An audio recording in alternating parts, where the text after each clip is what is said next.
Hello, everyone. My name is JD Calderon, and this is Indy Comics Explained. Yet again, I brought another fantastic group of independent comic book creators. So please hit like, hit subscribe, share the video, let everybody know we're here.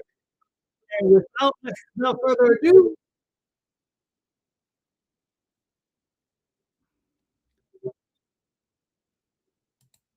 and of course, I had another channel open, so there it is. But without further ado, let me bring on my co-host for the night, Mr. DM Ray.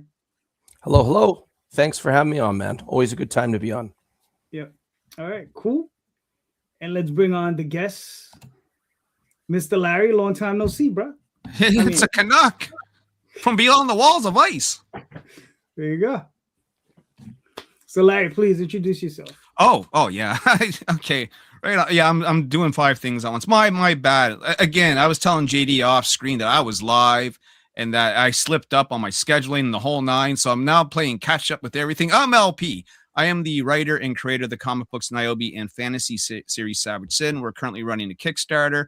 We're here to talk about that and all sorts of other things. So hope you enjoy the show. All right, cool. And the man of the hour, or the next 2 hours, Mr. Sam. Sam, hey everybody. Introduce yourself, sir. Yeah, hi, I'm Sam Quinton, WS Quinton. I am the founder, owner, operator of Sinopa Publishing right here in Frankfort, Kentucky. We create comic books and role-playing games, and we're probably, as far as for comics go, we're probably most well known for titles like 47 Furious Tales, Reign of Ages, Necroholic, and of course that timeless classic, Tibby and her time-traveling psychedelic mushrooms, which you've seen for a very brief time on your local comic book shop shelves before it's sold out. So thanks to all of you who picked up a copy back in 2025. You guys really rock. All right, cool. We have Midwest Comic Man in the chat, by the way. He's old school, like golden age collector. He's one of my personal friends in the YouTube community because he was watching me live, right? He's like, "Where did you go?" And I'm like, "I'm here, brother. I'm over here now." Yeah. All right, cool. So, gentlemen, look, let's start it off like a normal ass show. So, what's going on? That's the title of the show. So, what's going on? Let's start with Larry. What's going on, man? Well, as I said during the intro, we got a Kickstarter going on. We're trying to finish the Outbreak storyline. It's been 3 years. We've been doing a 5-part issue miniseries. I don't recommend you guys doing that. Right? It's a big endeavor, big challenge to get these books out. And if something goes wrong, then you're stuck halfway through a story, And that's sort of where we're at right now. Like, we are desperately, and I don't mind saying the word, we are desperate to get this funded, because if I don't, it's going to be a long break before we see Niobe again, and Sam knows all about this. So I've had lots of private chats about the ups and downs of the last year and where I'm at with this book. I put the last remaining money I had into making a few pages and some covers, and we got to swing for the fences, man. If we fund, and I don't take anything for granted. I mean, we're on a good start. We're $7,000 out of our $9,000 goal, and we're 5 days in, right? Mm-hmm. If we fund, plus I can put it in the late pledges for another month, and we can accumulate some more. But we have to get it to the $9,000, right? Then the doors will open up. Then the algorithm pushes it a little harder. Oh, it's funded. Yeah. The whole 9, right?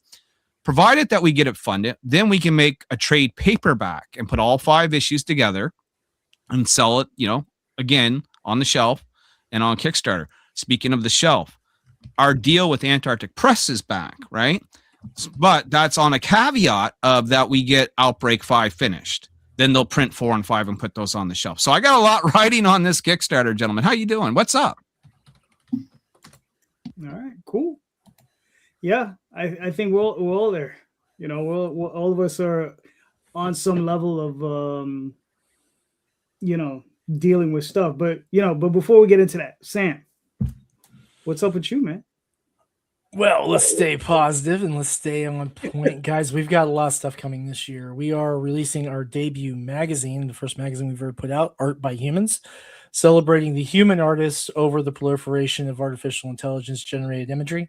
We are featuring artists that have been working with Sinopa, some of them as long as 9 years, because we are rapidly approaching our 10-year mark in business, if you can believe that.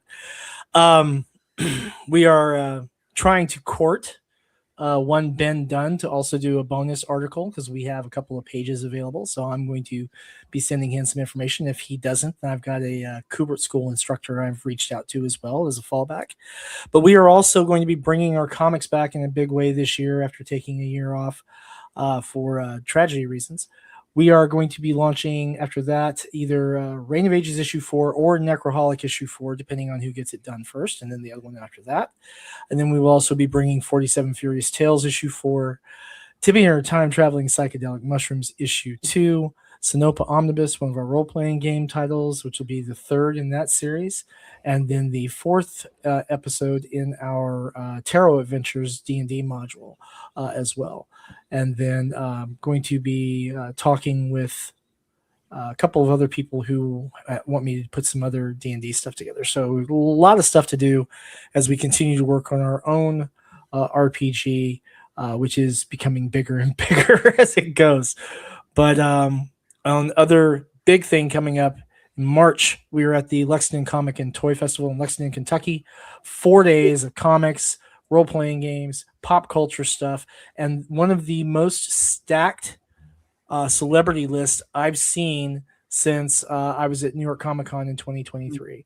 It is ridiculous, some of the guys that they got for this one. So if you are in the Ohio River Valley, Tennessee, Kentucky, Ohio, Indiana, the Virginias, anywhere around there, guys, it is very worth the while. You're going to find something there you're going to love. It's a fantastic show. Well, funny you would ask that, Paul. A couple of ways.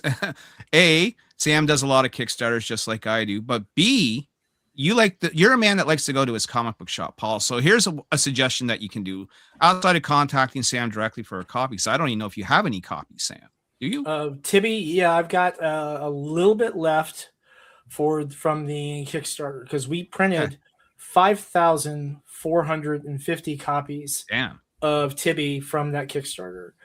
We printed 5,000 with the regular trade dress, 400 Virgin variants. I think I have about 40 of those left. And we had printed 50 holochromes. Those completely sold out. Perfect. As far as the regular, I think we've got like 600 or 700 left. Well, the other option too, Paul, and I would suggest contacting the creator first. That way they get the most amount of money, right? When you're buying books like this. But Sam was also published through Antarctic Press, which means that your comic book shop might have that book somewhere in a back issue bin, something like that. So it's always worth a look to go check it out. Yeah, and with that Antarctic release, definitely if you see it, snatch it up because the eBay prices on that thing have been ridiculous. Is that right? I have to go look. Yeah, it's been. I put it this way. I don't have a copy because I didn't want to spend the money it was priced at on eBay. No. Well, my price range. That's a discussion for another day, but you should have some comp copies. We'll yeah, you should have 1 or 2 for yourself. Well, the thing is that the entire press run sold out, so there weren't any comp copies available. But that needs to go to second printing. Well, I'm going to talk to Ben about that because of the second issue too. So we'll see how that pans out. Now, Midwest Scotsman 2, we're going to have a link later in the show to the Drive-Thru Comics, Drive-Thru RPG page for my company, Sinopa Publishing. You can get anything digitally there.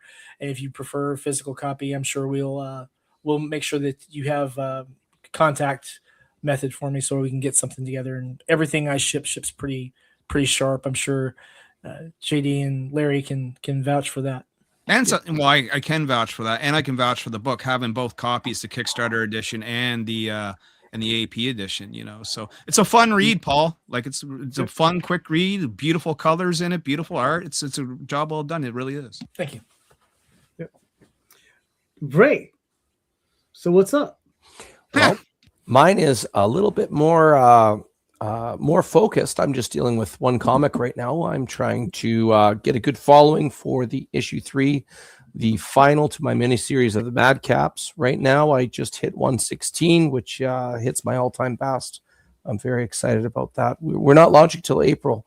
So right now, I'm just showing off covers and coming on to podcasts and talking comics as we like to do here. So just one. That's right. Just one. Technically just 3. Regardless, I'm getting a lot of support. This is my first time on the creative side for comic books, and it's staggering the amount of encouragement, everything that has come behind it, all the talent, all the people that have had me on podcasts, just like JD here. It's a really good time. So that's pretty much what's up for me. Not as over the top and overly detailed. I'm not stirring many pots here. I'm just happy with what I'm currently doing. It's not my day job. I'm just happy to pick at it as I can. All right, cool. For myself, it's just the constant hamster wheel of Kickstarters. So I got Dreamweavers currently running. I just fulfilled Oswald last week. Those are shipping out this week, Tuesday. I will probably be launching again tomorrow for Oswald. I will be doing for the first time, I'm going to be representing another artist, Rod Espinoza. We're bringing his Adventure Finders to the U.S. because he's in the Philippines. It was done in comics form, but we're doing a compilation. So we're doing a hardcover and a trade paperback. So it's going to be like the first 5 issues, about 240 pages. Wow. So we're going to put that out.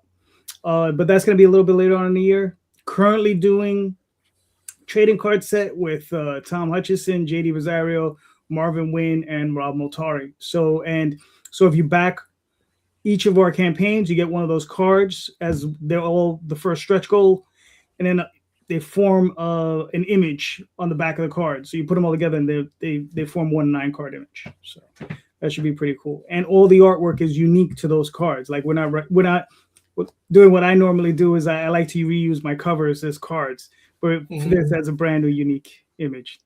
They forced me into that one. Well, the cards is a great idea because cards have never been so popular. One of the things that we're doing on my side of the river, your idea is a great idea, like crossover cards that forms a bit bigger image. That's cool. What we're doing is original sketch art, right? So Locke, one of our artists, has been drawing these little Niobe cards and encasing them in plastic like they're CGC slabs. Yeah. And so they're one of one original art. So you kill 2 birds with one stone, right? Because people love cards and they love having one of something unique. And on top of that, original art really has sort of become the new collectible. Not even the new collectible, just sort of like it's getting far more noticed because of the incursion of AI. Human art is increasingly becoming more and more rare, and people are starting to pick up these real original art pieces because they are truly unique and one of a kind. Yeah. That's been a big thing too, because I've been pulling original art pages and original covers off my wall again to get ready for coming campaigns. So we've got cover art by tremendous people like Alexia Veldhausen and Damian Torres and a few others, just absolutely gorgeous pieces.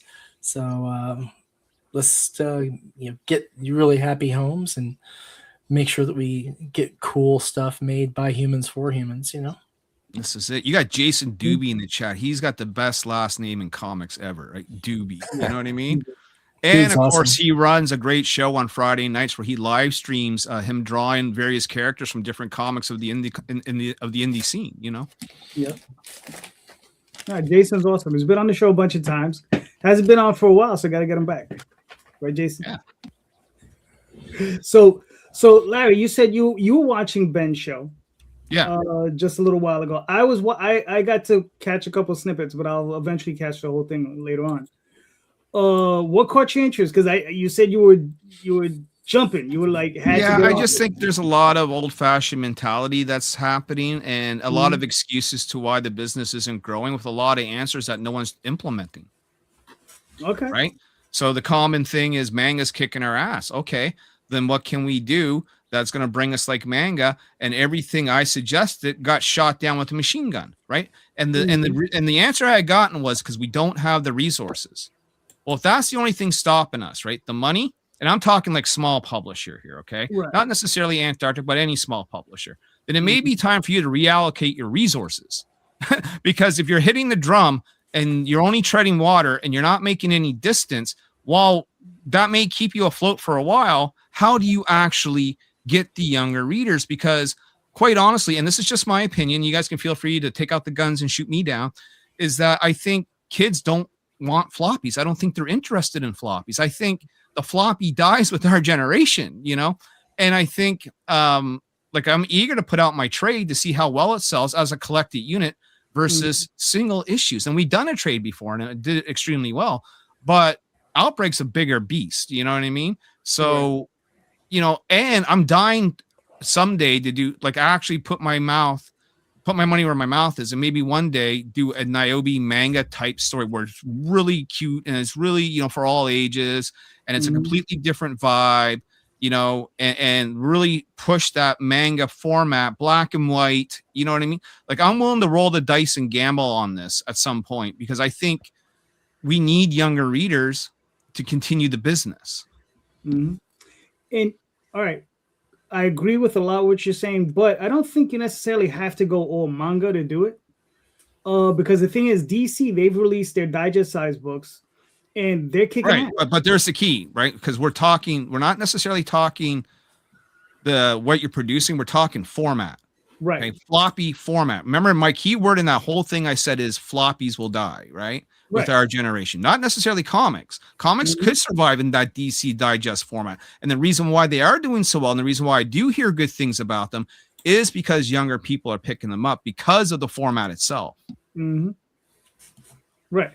I mean, but my point is, it's not so much, I mean, the format, but that's actually easy transition, right? To rescale pages and just print them at a different size. That's all it is. I did it. Daphne and I had done it with Tall Tales, and we did that. We did digest size. So they're like 8.5 by 5.5 inch books. They sold great. You understand? We went back to standard comic size going on Kickstarter, but this was pre-Kickstarter, right? We were doing digest size books. They were easier to produce. They were easier to carry around the shows, and they sold fantastic. And at the time, we were getting them at a very reasonable price, so we could sell them at $10 a book, and they would just fly off the table. And we have 4 volumes, you know, of them. So they were just like. So that's just one thing. The other thing they had brought up was the price of digital comics, right? I said, how come you're not charging the same amount for your digital as you are your hard copies? And then they said, well, we feel like that wouldn't sell. And I'm like, well, I'm living proof that it does sell. I charge $10 for a $28 page book digitally on my campaign, and people are buying them. I charge $45 Canadian for the entire digital collection, and people are buying them. Out of the 144 backers we got, over 50 of them are digital backers, and they're paying the price that we're asking, right? It's like video games. If you buy a brand new video game right now, digital or hard copy, it's going to cost you the same. Right? People in this day and age, especially younger people, really don't differentiate digital from physical anymore. In fact, I know people that buy digital variants and swap them with each other on their phones. And to them, that's just as good as having the real thing. Yeah. Look, when I do Dreamweavers, I'm selling, what is it? The standard book. I sell it for $5 as a PDF. But if you want all the covers, it's like $18. If you want all the nude variants with it, it's like $30. Right? And I bet people buy them, right? Oh yeah. Oh yeah. Oh yeah. So that's, oh hell yeah. And I think I have a $50 level, whereas for issues 1 and 2, you get all the covers, right? And you know, I'm getting, I don't know, usually anywhere from 10 to 15 people buying that level. And think about it. Every time someone buys, especially like a complete package, right? That's extra free money. Those are books you're not printing and shipping out, and money that you can actually use to produce the books that you are printing and shipping out, you know? Right. Now listen, Midwestern Scotsman, we do have physical, so you can buy those as well. So we have those. Yeah, we're gonna get Paul a heart attack here. We better be careful. Yeah, we sell it as digital and physical. We do physical as well. But I think digital strategy is very important. Oh, there was just a variety of points that were made in that broadcast I just wanted to go on and touch upon, because I think you know, companies who are like charging $2 a digital are throwing away money. You know what I mean? Like, yeah. Oh, Larry, you could just said Sam. I didn't even think of you, brother. You know. So here's the thing. I do charge less for digitals, even on Kickstarter. Like our Kickstarter digitals are rarely, I mean, usually it's $3 to $5 depending on the page count and what we're trying to raise, right?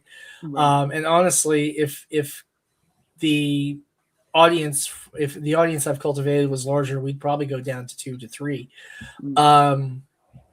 But the real thing that I see so many people, and Larry and I have talked about this at length, JD, you and I have talked about this at length. Tyler, all of us.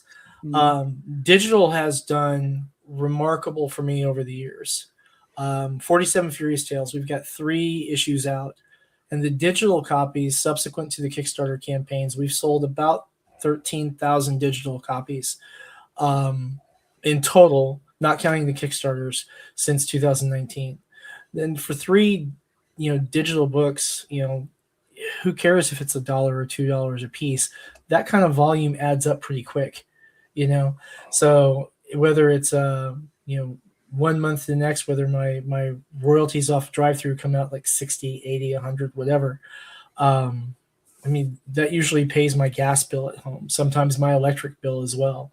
And that little extra revenue goes an awful long way as a persistent secondary revenue source. So it definitely makes you think too when you're putting stuff out. Say, hey, we make a little bit of money here. We fund our stuff through crowdfunding. We make a lot of money. Well, for me personally, most of the money we see is raised subsequent to the Kickstarters, because we do the direct sales to the stores that carry us directly. And then we do of course, the convention sales that we do. And conventions have been very, very kind to us. And then, of course, the digital and the print-on-demand markets. Now, comics we have not released as print-on-demand, but we will be changing that strategy probably by 2028, 2029, somewhere around there, because there's a few things I want to get out before we adopt that, like making sure that we have cover options that are unique to the print-on-demand, so that we're not diluting collectible value for our Kickstarter backers. All right, cool. Now, there's a little bit of pushback, right? You've already stated like you've sold 13,000 copies of digital, which is for 47, yeah. Right, which is incredible. Now, what were you charging? $2? That's usually $1.99, yeah. $1.99. Now, imagine if they were $2.99. It'd be an extra $13,000 in your pocket. I'm just saying. Yeah. But and listen, you're not the only one that I have this discussion with, because I have my co-host Jay, who doesn't like to charge very much for his stuff either. But Stephen is asking an interesting question. Graphic novels are a difficult format to maintain.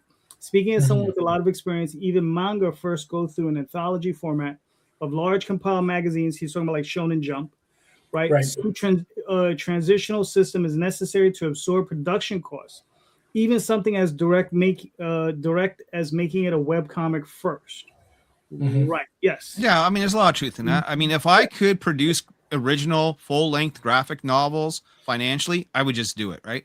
The problem is that we can't. That's why floppies are made monthly as it is. Right. And then finally you collect a bunch of them and you put them together and you got your trade or your graphic novel, But if things were a little bit better financially, I would almost think that's the way to sort of jump to, because I've talked to so many people now that keep telling me that they've downsized their collection.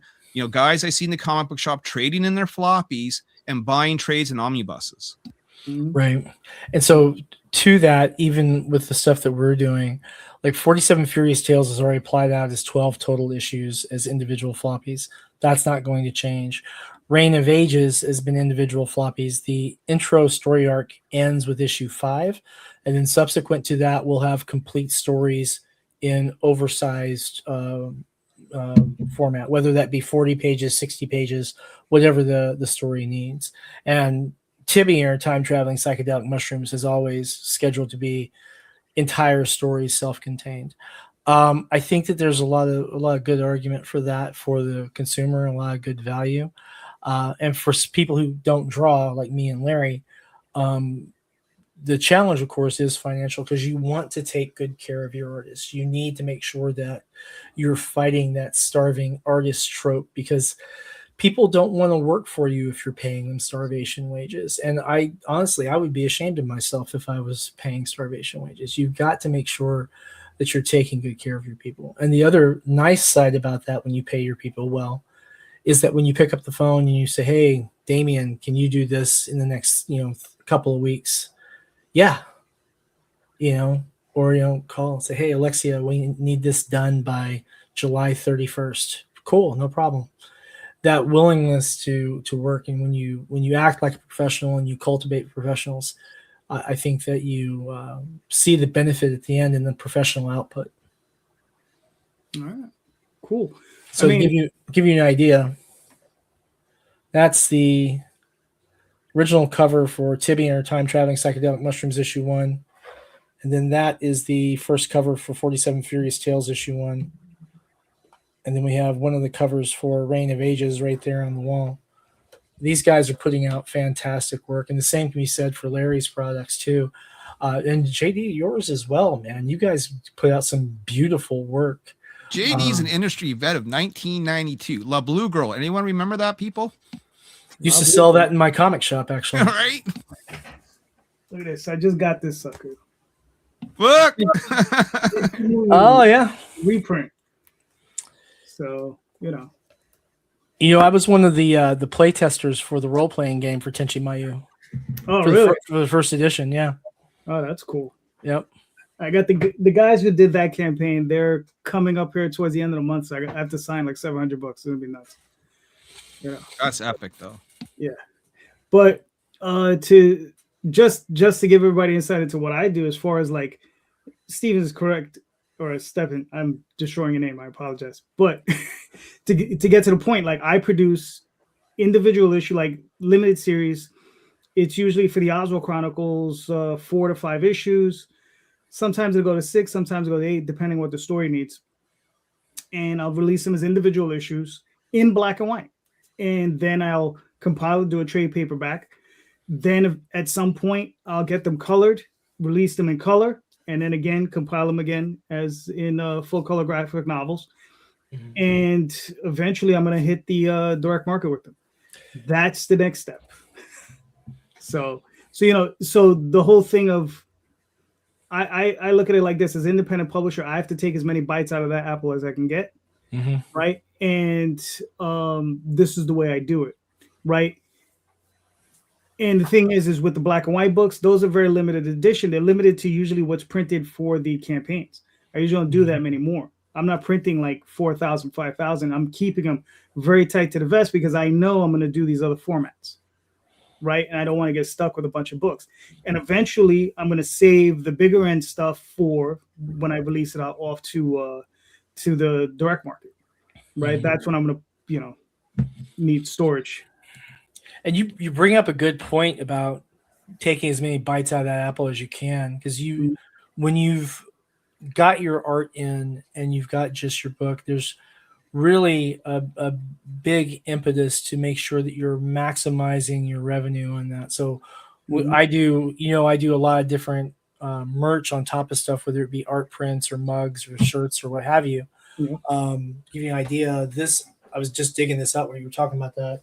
This is one of the art prints that we've got. This is the cover art minus the title card, obviously, for Art by Humans. And the thing is absolutely gorgeous. The funny part is I took some in for some friends I work with in the office. And now we've got a couple of judges who wanted some. So there's some judges' offices here in the Commonwealth of Kentucky that have that hanging in there when you walk in. So that's fun. Cool. If I ever have the strange reason to be in one of their offices, like, Sam. Yeah. We know Sam, all right. That's right. He hangs out with that angry Canadian. Yeah. Yep, the angry Canadian.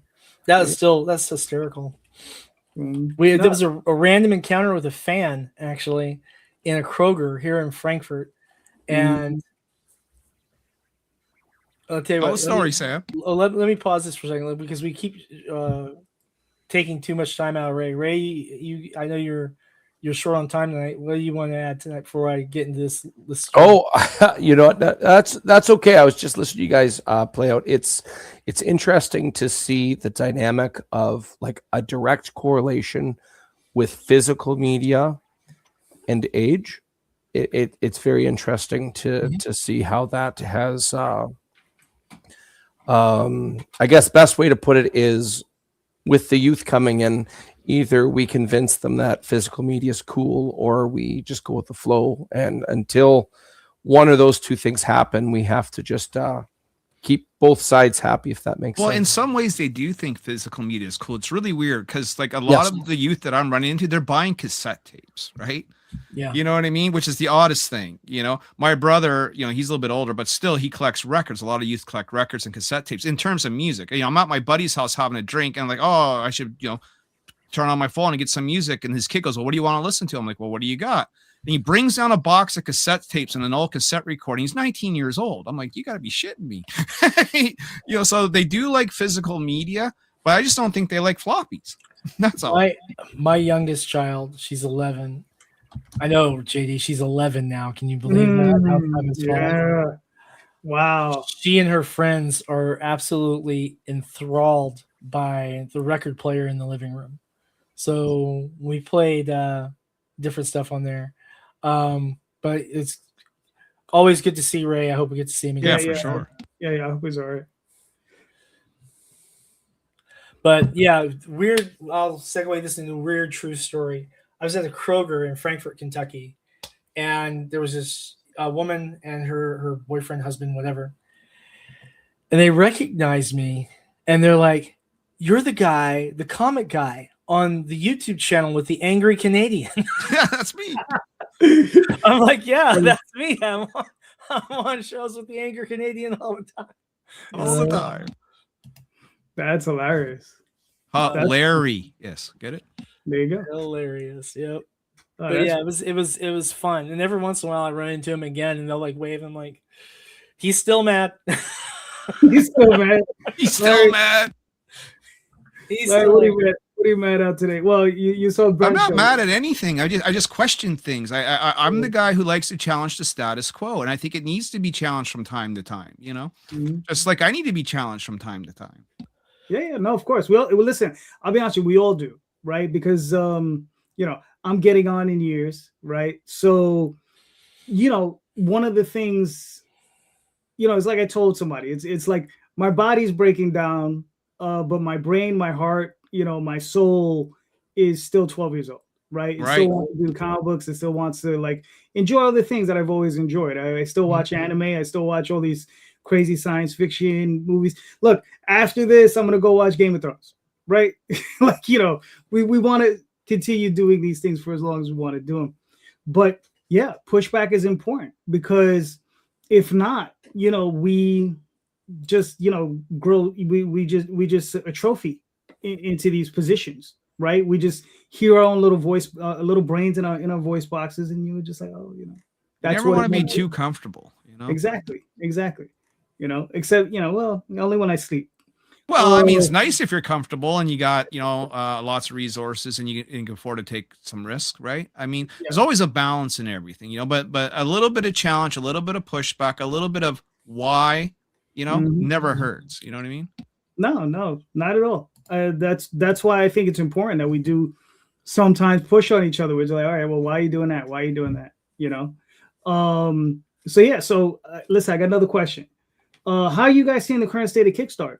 Right? Like what are you guys seeing from your perspective? Right? You want to go first, Sam? Because I could be long on this. Yeah, I probably won't be very long on this. So last year I was mostly off Kickstarter for a lot of reasons. But in preparation for things going on, I've been doing, you know, the initial legwork.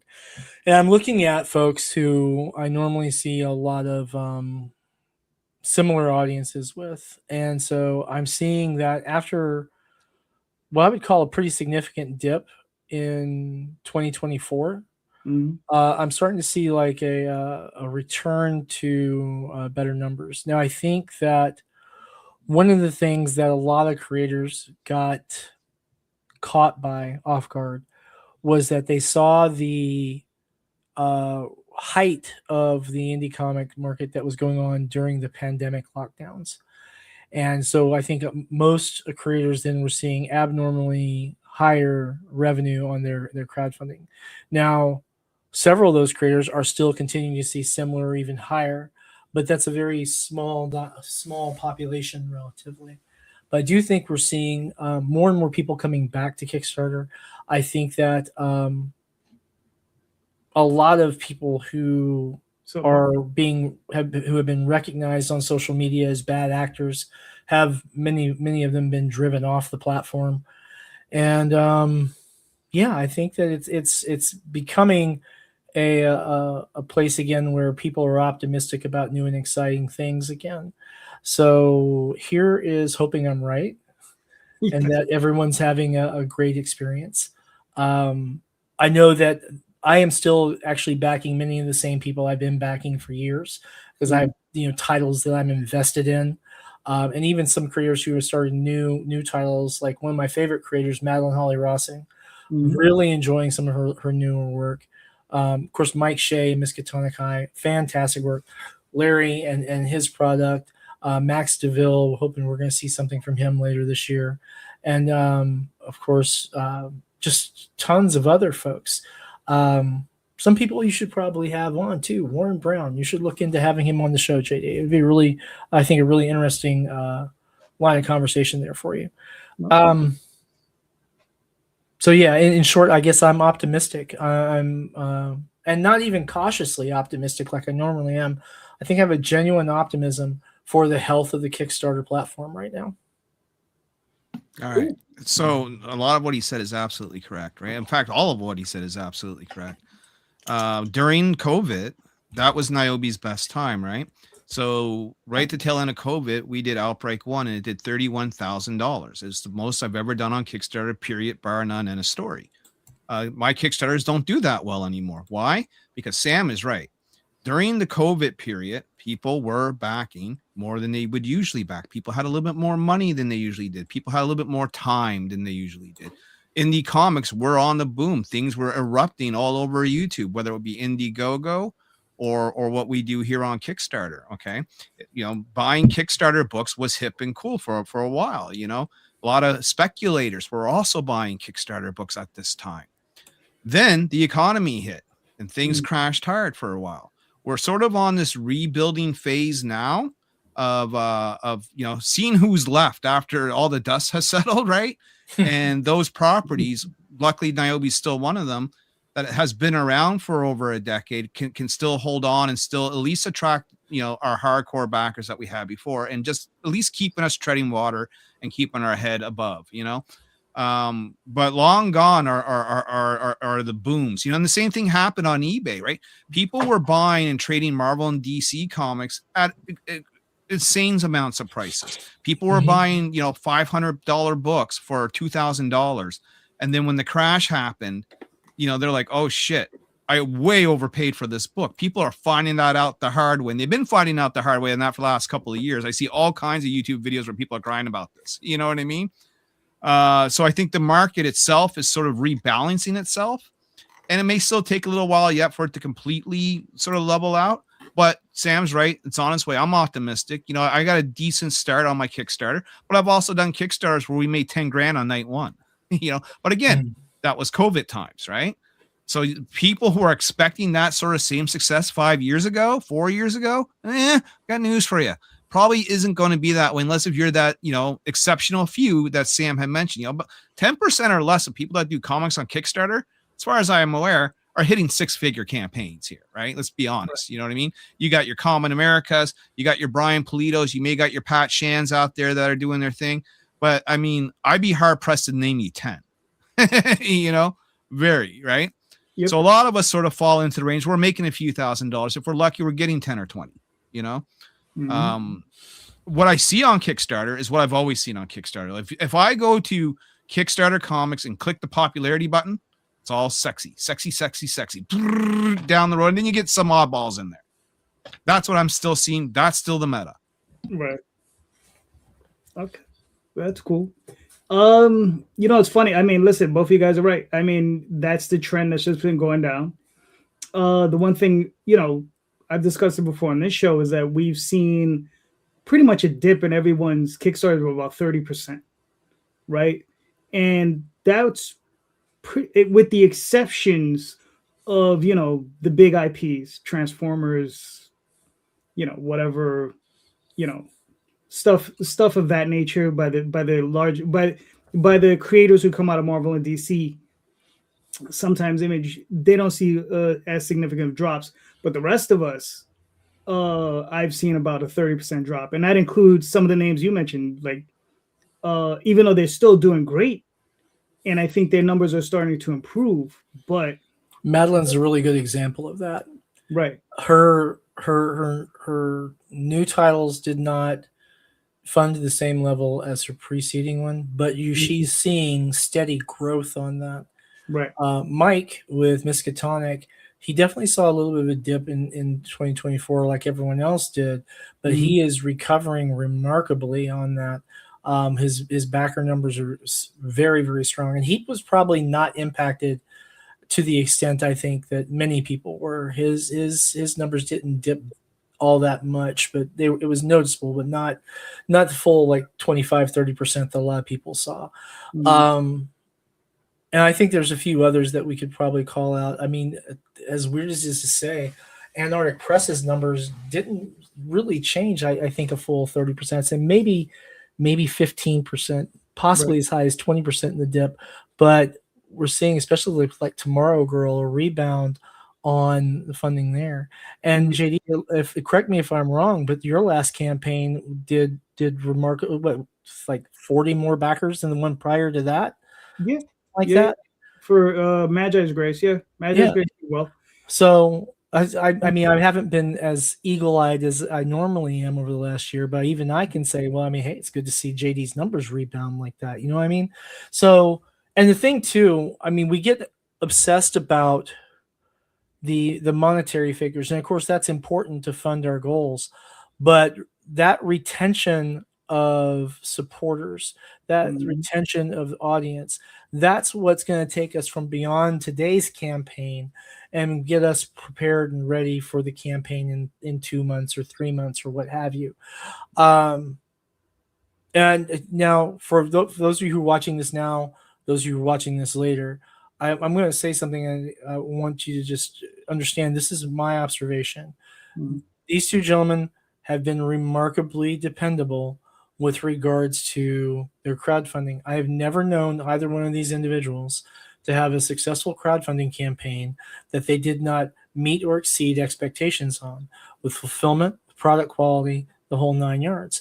And I am remarkably picky. Some might say a little bit bitchy about this kind of stuff, because when people don't fulfill their crowdfunding or obligations, it rubs me raw. Okay. But I think that, like I said, I think a lot of the people who had come in looking to make a quick buck have realized that's not, the Kickstarter isn't the way to do it. And so I see a lot of them falling on the wayside. And a lot of people with really strong, mostly niche audiences, of course, because we all have our own particular stuff we're doing, really coming, whether it's superheroes or anthropomorphics, or, you know, weird psychedelic bullshit like yours truly, or, you know, people like some of the stuff that Bitsy Tandem does. I should have mentioned Bitsy. I don't realize why I didn't mention her, but yeah, let's just give a shout out to Bitsy. It's a convocation of creative hearts and minds, and I think that there is this really fantastic sense coming back of like the town market, or that space that you're at, you know, the local Comic-Con or something, where people are coming in and they're showing this cool stuff they've made, and you can access that all from the convenience of your home. Oh, cool. I like the part where you hinted that we get paid for this. Since when? Well, you know, some people do. I mean, I've actually only profited on one Kickstarter campaign. All the rest of my profits actually come subsequent to it. Kickstarter just basically helps me either finish the production and or print run, or, you know, sometimes just the print run, which is what usually Kickstarter's profits for me, not this one. This one is really intended for its sole purpose of actually funding the creation of this book. Yeah. You know, and I'll be lucky if we can do that. You know what I mean? You're about what, halfway there? Oh, I'm 77% there. Yeah. Okay. So we have a tradition, JD. Me and Larry do. Okay. And if you don't mind, I'd like to share that on your show. I usually, Sam's going to make his bold prediction. I'm gonna make my prediction. Well, last time I checked, you were a little under 8,000 USD, right? No, God, no. I'm at 7,100 Canadian, which is Is it probably 5 and change US, like Okay. late, upper 5s, maybe early 6. Like I'm not sure the exact conversion rate anymore, but 'Cause I think the last time I saw it was when you were doing a video, because I pledged and I hadn't been back since then. 5 days, 14. 5K, right? Mhm. 5 days, 5K, sure. My estimate is $11,000 USD. Yeah, well, that would put me about 16, 17 Canadian, which is about the average that we kind of do the last few outings that we've had for Outbreak. Yeah, I think that's where you're gonna land. So My you heard prediction you heard it is, here. well, my prediction is, we got 25 days left. We need less than 2,000 Canadian. So for the price, by the way, people, of a Starbucks cup of coffee, you too can help feed a starving Canadian beyond the wall, just like me.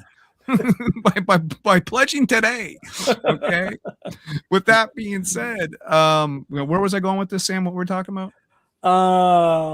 We were talking about the magnificence of meeting goals, meeting expectation, and reaching and surpassing my projection. Right. So prediction. It was the prediction. My prediction is 14K Canadian. Okay. So I think we'll get to the $9,000 goal probably about midway through the campaign. We'll go through that dead zone period. At the end, we're going to pick up some more backers, okay?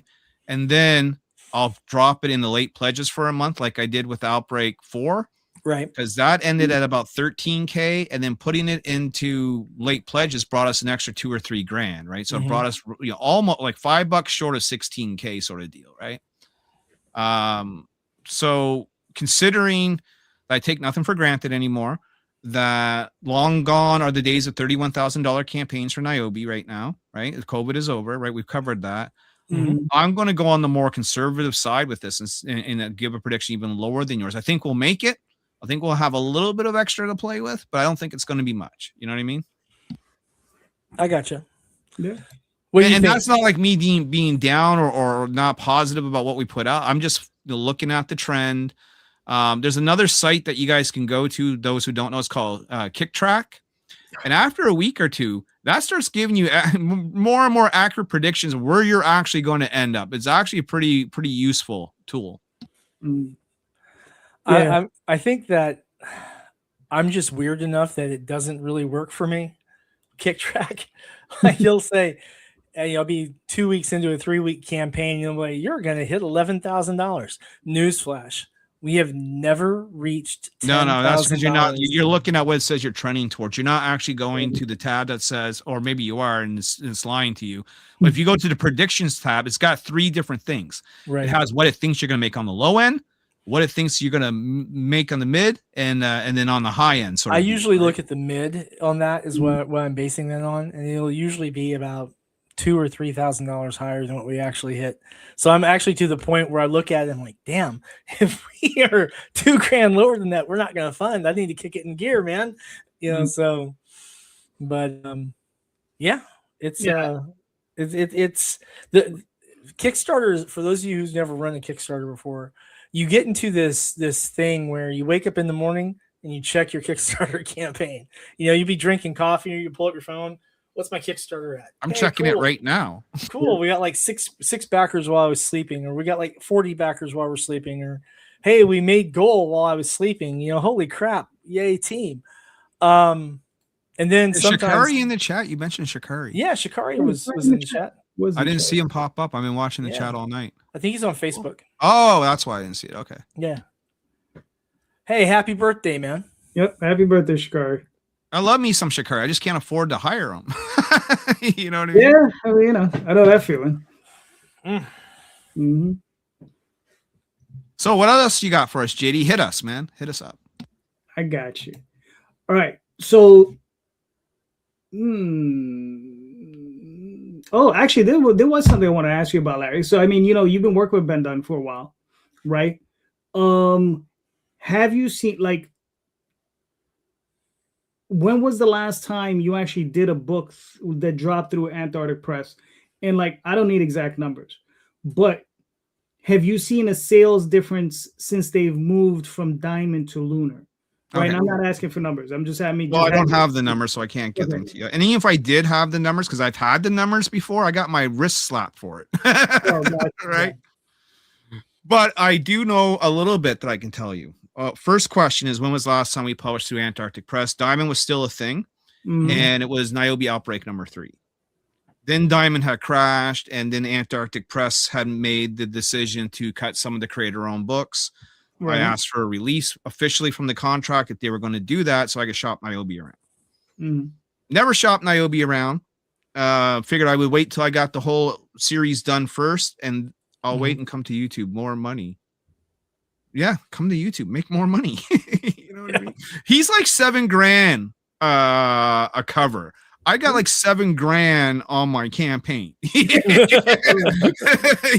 Now, granted, if I had a Shikiri cover, we would sell more. I just don't have the upfront cost to hire a guy like that, right? Yeah. If I did, it would be done, because I know the investment would be well worth it. But going back to God, what was it? I keep skipping here. Numbers to Ben Dunn. Ben, the whole Ben Dunn thing. So it looked like we were without a home publishing for a while. Right. Fall of Diamond, right? We all know about the Fall of Diamond. Well, a year later, Ben Dunn hooks up with Massive Indies, and they have a deal with Lunar. So they're now through Lunar, okay? And so I get a call from Ben Dunn over the Christmas holidays, and they're saying, hey, we kind of want to bring Niobe back. Are you interested? Ben Dunn said, you'd be dealing with me, directly with me. That's how it will roll. And I said, A1, count me in. So Niobe's coming back. Now, during that call, what he also told me is that they're selling about 20 to 30% more by actually being listed with Lunar than they were with Diamond. Now, that's good. The problem is that they actually don't see that profit margin because there's a listing fee to be with Massive Indies, and it was $500 per title per month. Now, they got a better deal than that because they're a company and a long-standing company, but they're still paying listing fees for each and every title that they're popping up. Right. Oh, we missed a reply on Facebook. You'll get more revenue on YouTube for your live. I'm lost. Wait, how are we making money again? I haven't made money on YouTube like ever. Yes, there's stuff. You know what I mean? I got a super chat last week, and I was like, "What the hell is that?" Right? The weird thing is the only time I make money on YouTube is when I have like a sale. And it's usually on Larry's channel or someone else's channel. They're like, "Hey, what are you guys offering?" I'm like, "Hey, I got this original, or I got this book," and then we get to do the whole thing where we package stuff on the stream and get everything together. That's always fun.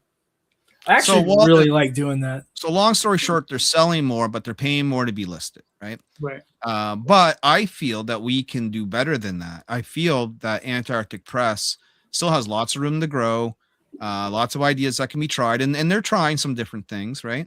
But I feel with the right books, and they have some of the right books. They have Critter from Tom Hutchinson. That was a big grab for Antarctic Press, as far as I'm concerned. You know what I mean? Critter's been around for a long time. They used to be published on the shelves through Aspen Comics. Critter AP also has Common America. Huge success, especially overseas, right? They hit that demographic that we all wish we could hit. Then there's Punchline from Bill Williams and Matt Weldon. Then there's the Mount Olympus stuff. Then there's, and I'll put myself at the bottom of the list, but we were second best selling book for 2 years straight with them when we were with Diamond, which was Niobe Origins. Okay. I want my spot back. I'm coming for my spot back. All right. And then you also had a huge success with Sam. He mentioned Tibby and Our Time Traveling Psychedelic Mushrooms sold out, talk about second print. Right. So I think, if Antarctic can really push those titles and a few others, like their long-standing titles, like Ninja High School and whatever they do with Fred Perry, I know he's kind of out of the game, but he's not. He does these little mini series and stuff like that now, as opposed to the full issue run. Yeah. And then look for the next great creators, right? So AP is always looking for submissions, whether it's like to publish your book or to put your story into an anthology. Which is how I got started through the anthology series. It's a great way to get your foot in the door, by the way. They're always looking for new talent, And so if I was AP, because they were talking about like, we're kind of like Image 2.0, but we don't have the founders. I'm like, find your own founders. Go out and start talent searching for the best artists and writers that are out there who are hungry. Because I guarantee you, there are guys out there who've yet to be discovered who would love a chance to be published that has those skills. We can make... we could be a contender if we really wanted to. So as a not even a secondary, maybe even like a third tier or fourth tier funding, was it worth it? Or is it worth it? Yes. Right? Because it's not your first tier funding, that would be Kickstarter. Second tier might be conventions or whatever, yeah. So Sam, what are your thoughts? Is it worth it? It definitely opened up some more fans for me. Now, as far as financially going, I mean, I was profitable from releasing 3 Antarctic. And I say that specific to that release line, right? So, because I had new cover costs that was covered, and now I was profitable after that. I will tell you that from having been on the direct market on that, I saw a lot more sales through our deal with Comics Mainstream Distribution and Adam Watson. We had to ship a couple of boxes of Tibby from the crowdfunding stock out there to cover orders from there. And actually that deal also resulted in us selling out the remaining of our holochrome inventory. Of course, we only printed 50 of them. Our deal was we were never going to print any more. But, 50 books with a retail price of, 50 a piece. And we had I think 20 something left at 28 or something left at the time. We had one buyer who picked up 9 of them in one order. So, I mean, $450 order for comics was nothing to sneeze at. Yeah, as far as Shikari's question goes, I mean, I'm assuming that's asked to me. The answer is I don't know anything about them, really. All I can tell you was what I saw in the sales report. When I did see a sales report, they were number 1. I was second only by 15 copies. As far as what they're using, what they're producing, I couldn't tell you. I don't know. Right. The thing about that is we've just, speaking for myself, I just focus on my own work. And then the stuff that Antarctic wanted, particularly, was Tibby. And then they had expressed some interest about 47, but I'm not going to put 47 into main market release until we're at episode 11 or maybe 10, because I want to be able to release everything on a monthly cadence with that so that we can get it out responsibly. I don't want to be in a position where we're like, hey, the book came out and then the mainstream market had to wait so long. I hate waiting so long in crowdfunding market, but the reality is Alexia is worth every penny, right? I think is the best way to put it. And so we pay her that pretty little penny to get stuff done. And Shikari, if you haven't seen the work, man, you should definitely check it out. I think you're gonna really like her art style. All right, cool. Now, what is this? He's asking about Mount Olympus. What do they produce? What's the book they produce? Patriotica. Okay, gotcha. And then there's a few different spin-off series from there, like they had Valkyrie and a couple of other things. Right, gotcha. Yeah, I saw that dude one time at New York Comic Con. I just walked by. So I recognize that, and I just kept walking. But I know nothing about that guy. I really want to go back to New York Comic Con next year. 2023. I would like to go to New York, period. That'd be cool. And then I would crash on JD's couch and get him drunk. Good luck with getting me drunk. Well, we're going out, Daphne. See you later. Yeah. I don't know, man. I don't know. I'm not sure which would be more fun to party with, JD or Daphne. I bet Daphne could really Get Tom make you in laugh your here, butt man. off. Tom, why are you not just in here hanging out with us? I feel like you and I, Tom, have lost connection. Why is that? And I think Tom's right about that, though, too. It seems like, especially over what'd you say, Tom, the last 6-7 months, AP's release schedule has become much more precise. I don't think that's a lot to do with Lunar. You know what I mean? I don't think there's I don't think I've seen any books delayed that they had solicited, at least none that I recall in the last 6 or 7 months. Yeah, man. Tom would know. Tom has his ear to the ground. Tom is in communication with AP quite a bit. I know this. Tom is always the guy who's always going to wonder how well his book is doing and stuff like that. Maybe and he's right. Reach out to Ben and Tom and get them on one night for a show and just do a whole AP special. Do a deep dive on that. I think that a lot of people would be interested and not to mention really pleasantly surprised. Yeah, probably the two of them and probably Bill Williams, because I've had Bill on a couple of times. Yeah. Yeah. As far as your question goes, on my end, is it worth it? I mean, I'm not getting rich from it. I don't think anyone that's selling through AP is getting tens of thousands of dollars. If they are, tell me, because I feel then I'm getting ripped off somewhere then. But it's worth it in the sense of more people are discovering my book, right? You know, when you're selling 3,000 copies in the direct market versus the 400 you might be selling on your Kickstarter, that's 90% more than what you're doing, right? I've had people that read Niobe Outbreak 1, 2, and 3, make YouTube videos on it, review videos on it with their Antarctic Press copies that had no idea that we had 4 out or working on 5 and had no idea what a Kickstarter is. That's the advantage. Yep. Mm.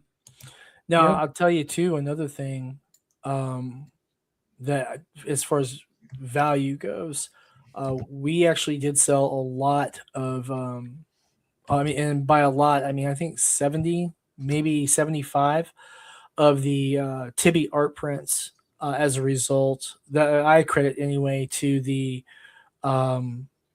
release through Antarctic Press, because we had the original cover art and such, and people were like, "Hey, I got this at my comic shop, and this is awesome." I'm like, yeah, this is the original Kickstarter cover, and I mean that's nothing to sneeze at, man. Now, don't get me wrong, I'd rather see 700, 7,000 or whatever, but you get a few hundred extra dollars at a comic convention, and that'll make you feel good real quick. Yeah. Well, and also it's cumulative, right? So, you're not just selling it the one time, it's cumulative over time, right? Yeah. Tom is right again, right? And this is the discussion that I had with Tom when he first joined with the Antarctic, asking me what was the advantages. And I'm like, well, dude, you get to advertise your shit to a broader audience. You know what I mean? Yeah. And on top of that, we get to advertise each other now, right? So if Tom's with the Antarctic Press and you're buying a Critter book, maybe Niobe is that advertisement on the front inside cover or back cover. You know what I mean? Thus getting more people to my product, thus getting more people to his product.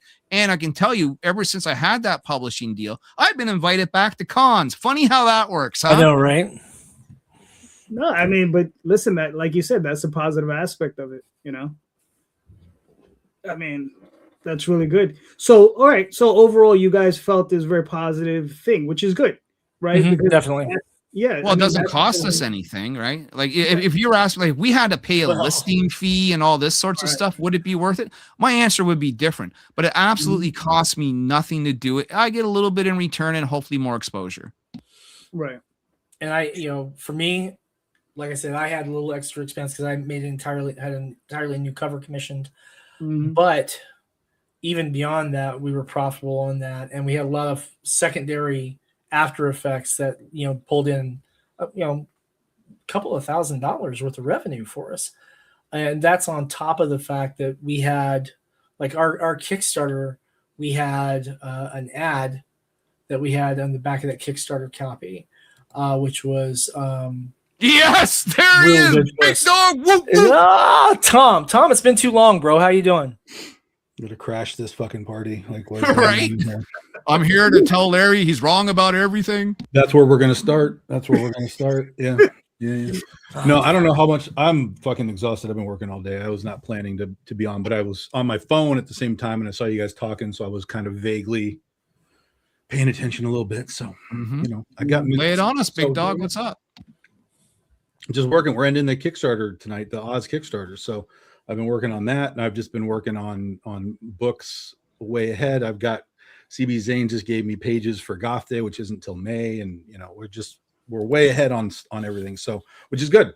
Finally got that infrastructure built so that we're getting way ahead on production. So I'm just fucking exhausted, but I got, like I said, I got minutes, so I'll sit in. We were talking about AP and stuff, which AP's been really good to me. For I don't know, we were there for like a year, and then it all crapped out, and then it all came back, and since it's come back, with Lunar, even when we were Diamond, Critter sales were really good, especially considering it's a third printing of the book. This is the third run through, and it's but to many people, it's brand new. 100%. People are buying it like it's a new book, like they've never seen it before. And what's funny is they're only on issue like 10 or something in the stores. And You so got like 24. Yeah. Oh, we've got like 30 issues of this book. Oh, So 30 now. Okay. yeah. So like when we go to cons, people will see Critter on the table, but they won't know what it is because it wasn't what was in the store. And they're like, wait a minute, what is this? And I'm like, well, yeah, this is Critter. And like, yeah, I know, I get it at my store, but this is issue 25. Like I'm only on, and I'm like, well, let me tell you a story about what's going on. And so they get excited about the book, sort of knowing that there's more to come.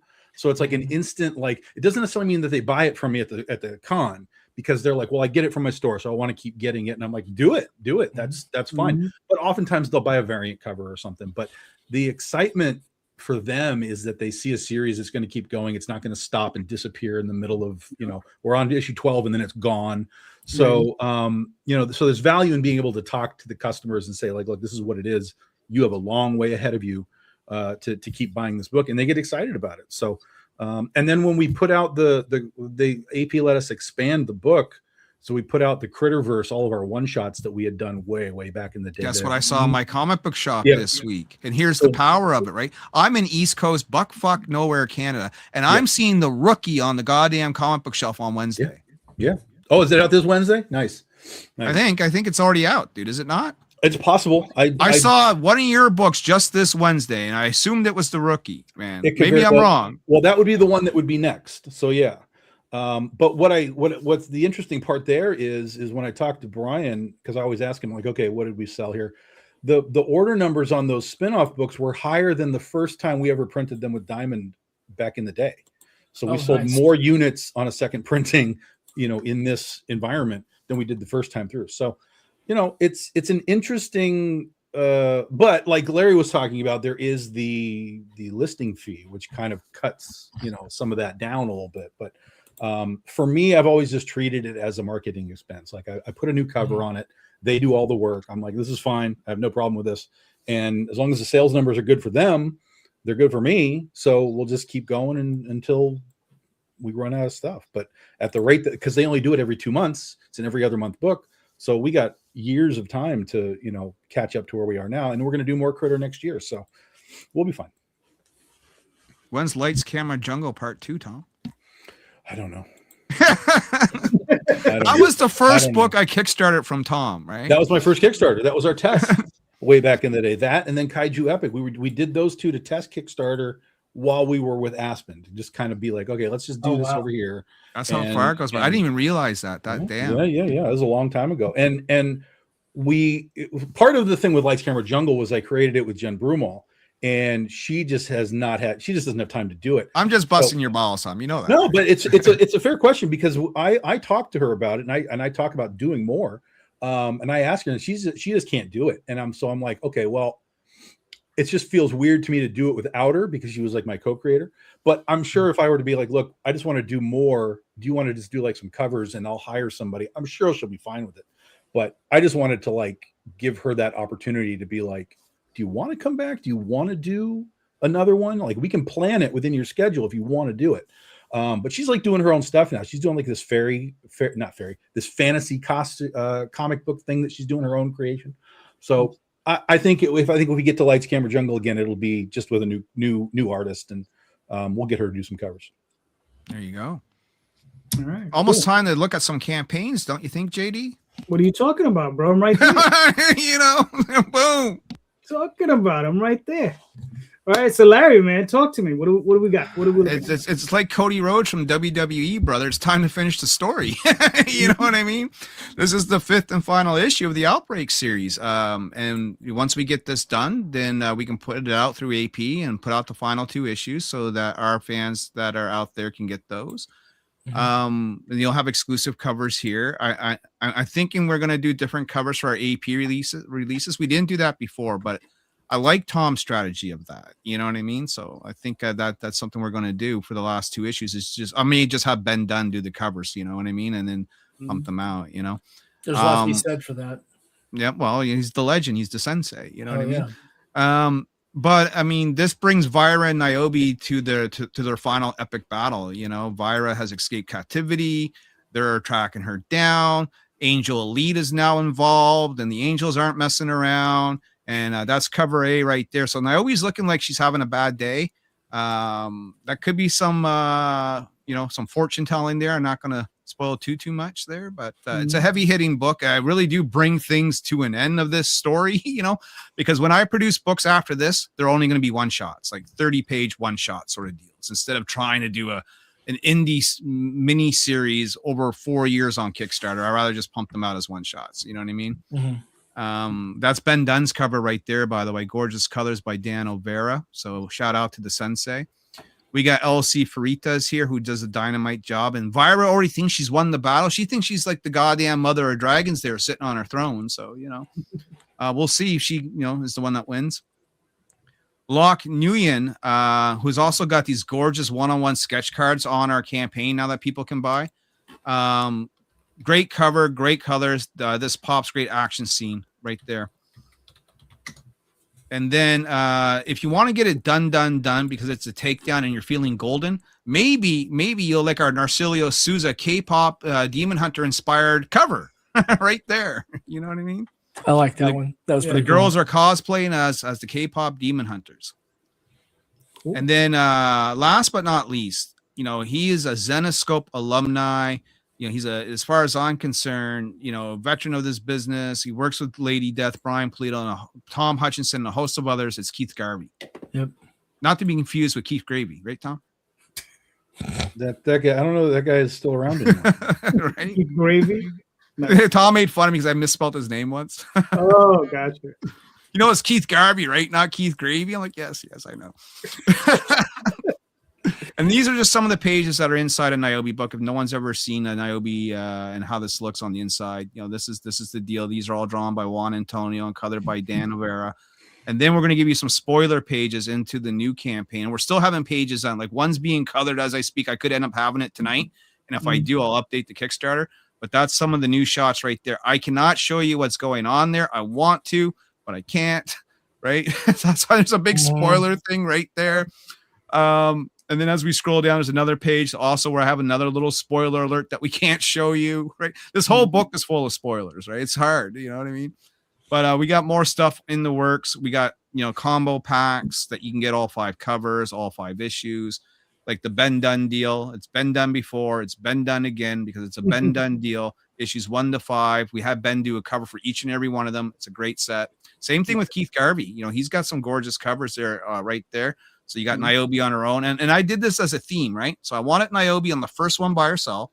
Second one, she's going to be standing there with someone, right? So there's Niobe Catcall. Then the third one's Niobe Sybil. The fourth one is Niobe and Ariel. And then, of course, the last one has to be Niobe and the major villain of the story, Vyra, right? So another beautiful set right there that we're offering.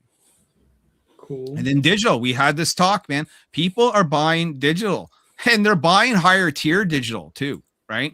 So I've come to embrace digital where maybe if you asked me 5 or 6 years ago, Sam's smiling because he knows. I was like, yeah, fuck digital. I'm only selling hard copy. Well, you know what I mean? That was really a struggle of a conversation. Every campaign. But I can adapt. I have seen the light. Digital is a thing and people love it. So we definitely offer everything that we have, including the kitchen sink, in digital. It's there.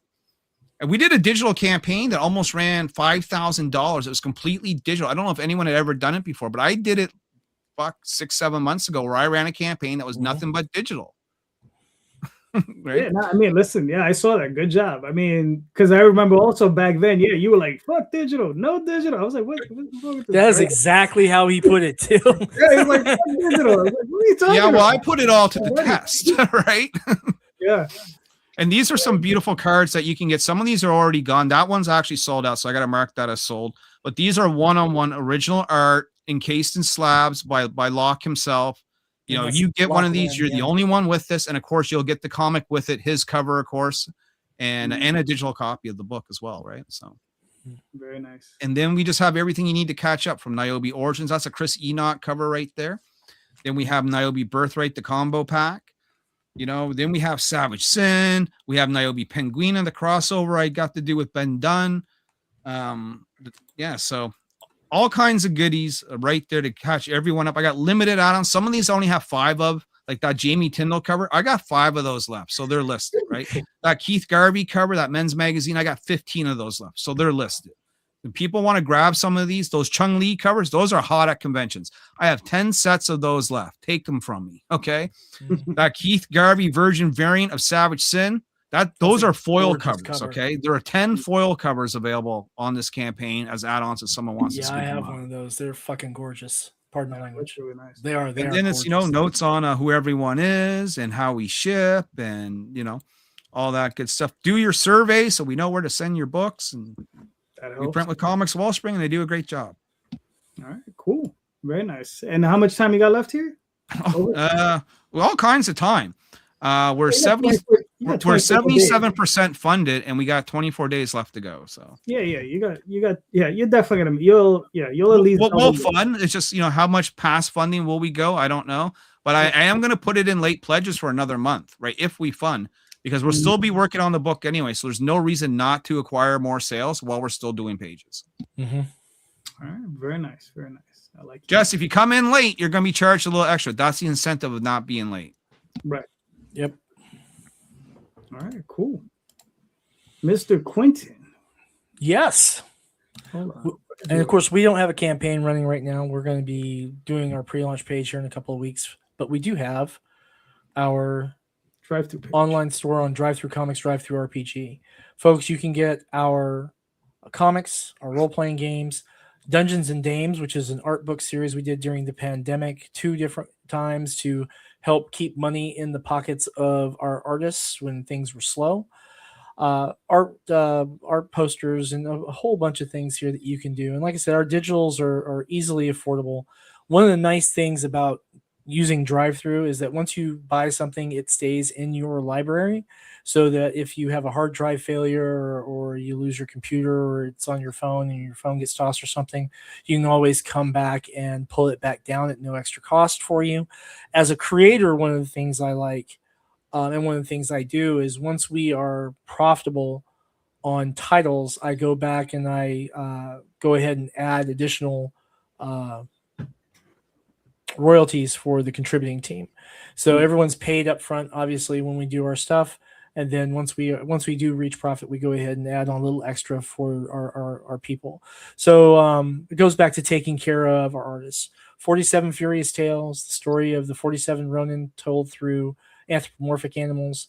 Reign of Ages is our black and white dark fantasy. We're going through the Blood and Stone story arc, the introductory story arc, which was 5 issues, 1 through 3 are on drive-through right now. Necroholic is a dark comedy by Brian Lee. We're publishing his work for him, and that is a dark comedy about a modern-day necromancer with a drinking problem. And then Tibbing and Her Time-Traveling Psychedelic Mushrooms, which is exactly about just that. 18-plus title because it is a little risque.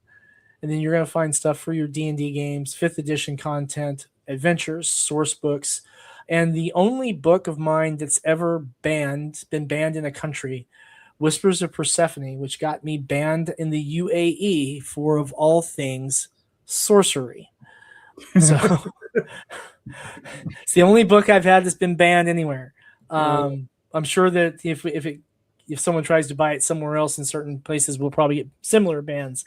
But didn't even know it. We had a Kickstarter backer shipped his book to him, and he messaged me and said that customs in the UAE had seized his book. It was being banned for sorcery, and he paid $1,000 fine or bribe or whatever to get his book out. I'm like, dude, I'm sorry, but there's no way I can reimburse you that $1,000. And he sent me a message back. He's like, no, screw them. It's my D&D game. I'm like, okay, homie, whatever. Right. He's one of those guys. Every time we do anything, it doesn't matter what it is. Even if it's stuff that he's not into, he's like, I support you anyway. Here's $10. And he'll sit there. He'll either pledge for digital or no reward or whatever. That legit just happened to me. I got a $10 digital pledge. There you go, man. Yeah, it's cool. But we've been doing this since 2017. You can see our catalog gets bigger and bigger. Nothing compared to Tom's yet, but we're working on stuff. All right, cool. So when are you gonna have your next page up? We should have the pre-launch page for Art by Humans up in 2 weeks, and then we'll probably launch about a week after that. We have some support coming in from some new avenues. The guys at Villain Support have offered to promote us, which I thought was really, really cool of them.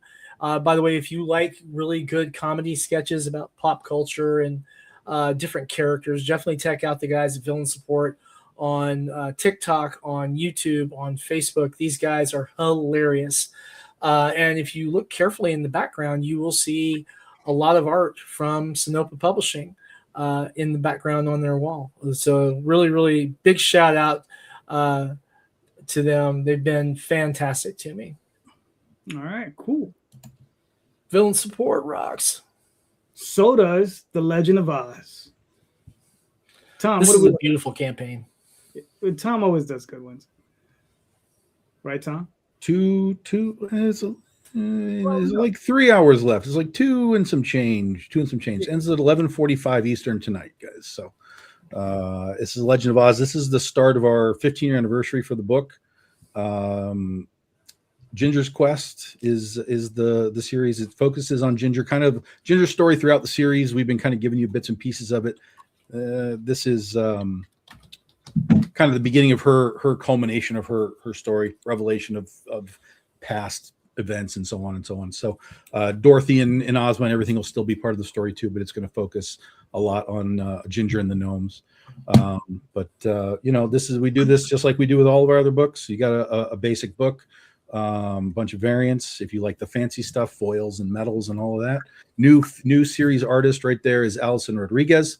Coffin Comics people will know him from doing stuff like Lady Satanis.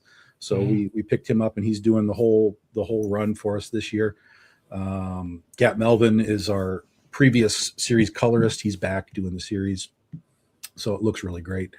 We're a little behind on the pages because we had a guy locked in to do this and he completely ghosted me as we were trying to get into the time where he was supposed to start. And I was like, all right, fuck off. And I went and found somebody else, and that guy started up, and he's been doing great. And that's Allison, and he's doing a great job. So 5 stretch goals so far, trading cards and poker chips and fun stuff. We did crack the 200 backer mark, so we've got 2 Lands of Oz unlocked, which means there's 2 add-ons. So there's a holofoil Nia Rufino Glinda cover right there. So it'll be like a blue holofoil.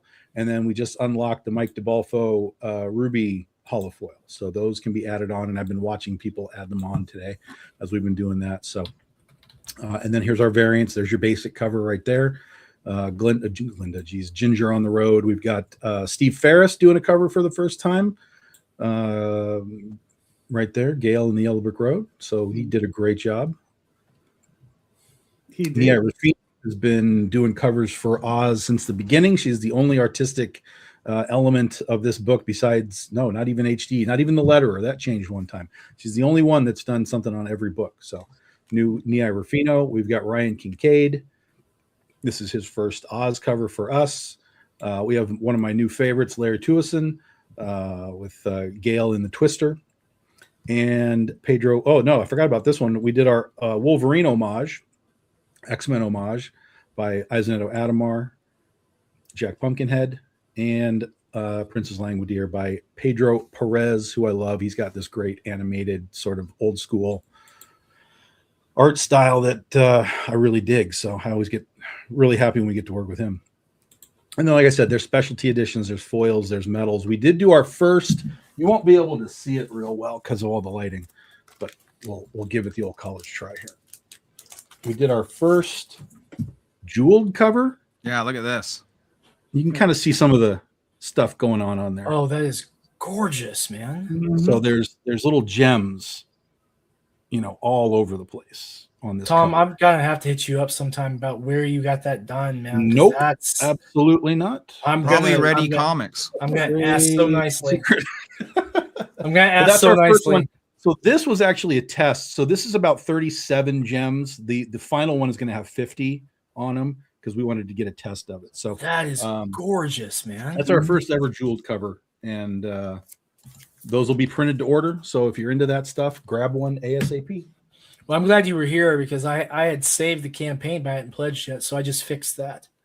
So, Well, time is of the essence. We're talking 2 hours. yeah, maybe, you know? I saw it when it launched. I'm like, yeah, this is definitely one I'm getting in on. And I was like, holy crap. I feel like I need to sing like it's the final countdown, you know. And we do have our omnibus. The omnibus is at the printer right now, guys. We finally have those files finalized. Holy shit, what a job that was. Oh, So no the doubt. omnibus is on our way. TikTok is a standalone mini series. There's all the stuff we did with Aspen Comics when we were with them. So all kinds of stuff to catch up on and just try out different things and lots of different artists. And then, of course, we just have our Big Dog Ink universe stuff. So if you buy some Oz stuff and you want to get some Critter or whatever, try out some other series. We got the Critter series, Scheherazade, Kaiju Epic, the BD Index. That's our Who's Who book. Antoinette, Penny for Your Soul. So we do a lot of different things. So, you know, grab an Oz book and then grab something else. Try some other things because we do all kinds of stuff, all different genres, all the time. So yeah, it's fun watching him scroll through some of this, especially with the older stuff. Because I'm like, I got that. Oh, I got that one too, right? Because I got some of the Critter books. I have Scheherazade. I have a couple of Penny for Your Soul. So I even have a Dan Mendoza variant cover he had done for Penny for the Soul. Mm-hmm. I just want all omnibuses. That's it. Well, speaking of omnibuses, I got that Evangeline long-awaited omnibus finally in the mail. Oh, It's a gorgeous book, actually. Here's the omnibus right here. Except it's all yeah. it's all just proofs. Proof, yeah. Gotcha. But it's on the way. It's on the way. All right, cool. It is What's it looking like, May? So we're in February, probably April. April? Probably April. We should have them in April. And there'll be some cons in April, but I'll be working on them ASAP as soon as they come in. So yeah, I'm thinking April. Are you doing Lexington or Louisville? No. Okay. Not unless they want to invite me. Gotcha. In which case I can discuss that with them. I think I'm going to do Allentown this year. If I can get seat space, I mean. Phil Leon, the Electric Crayon. Of course, I'm doing Lexington. Most people know I've reduced my convention appearances unless they're inviting me. So, I pay for the ones I know I need to pay for. Like if I go to C2E2, they're never going to invite me, but it's like, okay, I'll go to C2E2. But, a lot of the local places around here invite me. I'm going to Oz again this year for the 13th straight year in New York. So, I talked to a lot of places. We were in Texas. Holy shit. Texas invited us down last year. And it wasn't just me. It was me and 6 other people from Big Dog Ink. They put us all down there at Big Texas Comic Con. So like, holy cow. So there's still conventions out there that treat comic book people and creators like they have value. Right. Which is kind of a rarity in today's world, where nice. all they want to do is have some Power Rangers, sign some stuff, Like my local con for the first year is, they're going to announce it next week, but I'll announce it here. Sneak peek. They're making me an actual guest this time, which is wild, Mm-hmm. Oh, here in Kentucky, I get invited as a guest to some of the library shows and of course some of the comic shop events, a few stuff like that. And then, of course, AP invited me for the 40th anniversary show. And I took the youngest, and she actually outsold me at the event by like 20-something bucks. It was a wild trip. We had a fantastic time. Got to meet Ben in person, and Joe Ming, and Willow sold Joe Ming a coffee mug, the last one we had, because she sold all the others. And apparently... Yeah. Nice. This is a piece that was a gift from Joe Solis. This is Critter and his character that he does. And Ben did this a couple of years ago at Big Texas when Ben was down there. He had Ben draw this up, and it's his Catgirl character. That's awesome. And then so he gave really that to me. So that's on my desk there. 100%. That's absolutely awesome. Yeah, and I then got Ben reached out to me earlier, like in January. He was like, "Hey, you want to do a thing?" I was like, "Oh, okay. Tell me about the thing." So we might have an extra thing at some point. Extra things are always good. Yeah. Real quick, I want to throw up Madcaps for Ray, yeah. for Ray, because he was here a little bit ago. So he's launching. I think he said March-ish. Yeah. Right. So Yeah, you I can think sign so. up now. He doesn't have much here, but his link is in the show notes. So you can click on the link, sign up for a great All right. book.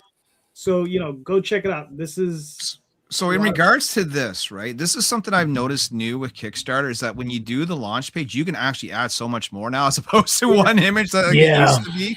yeah. So I would encourage Ray to put more in here, Yeah, we did the same, and he said he's I guess getting more artwork from the artist, so he's waiting. Yeah. You may not have everything now, but when you do, definitely fill that up a little bit, Exactly. All right, and I'm just gonna throw my own campaign up here. Got another 14 days. We're already funded. This is a catch-up campaign, so anyone who didn't have a chance to pick it up the first time, they get a second chance.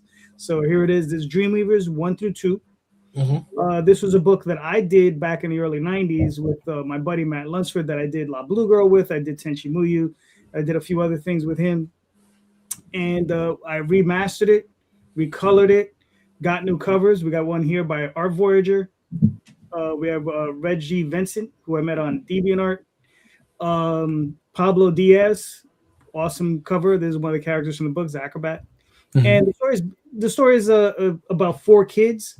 Whenever they go to sleep, they wake up as their role-playing game characters, and it's these 4 very strange anthropomorphic characters that are their role-playing game characters, and they're actually interdimensional beings. So you have these kids taking over these bodies of these people that for like, and these people are just confused, like why are we in this dimension? What's going on? Mm-hmm. But they're hunting the kids are hunting down demons. The Earth is being invaded. Kids are hunting them down, and these other interdimensional beings are also helping them out in that process, because that's what they do, right? And we have covered by Lena Dye, Douglas Preciado Menzino, who's a guy we met on DA, Ayana, and Javier Arciniaga.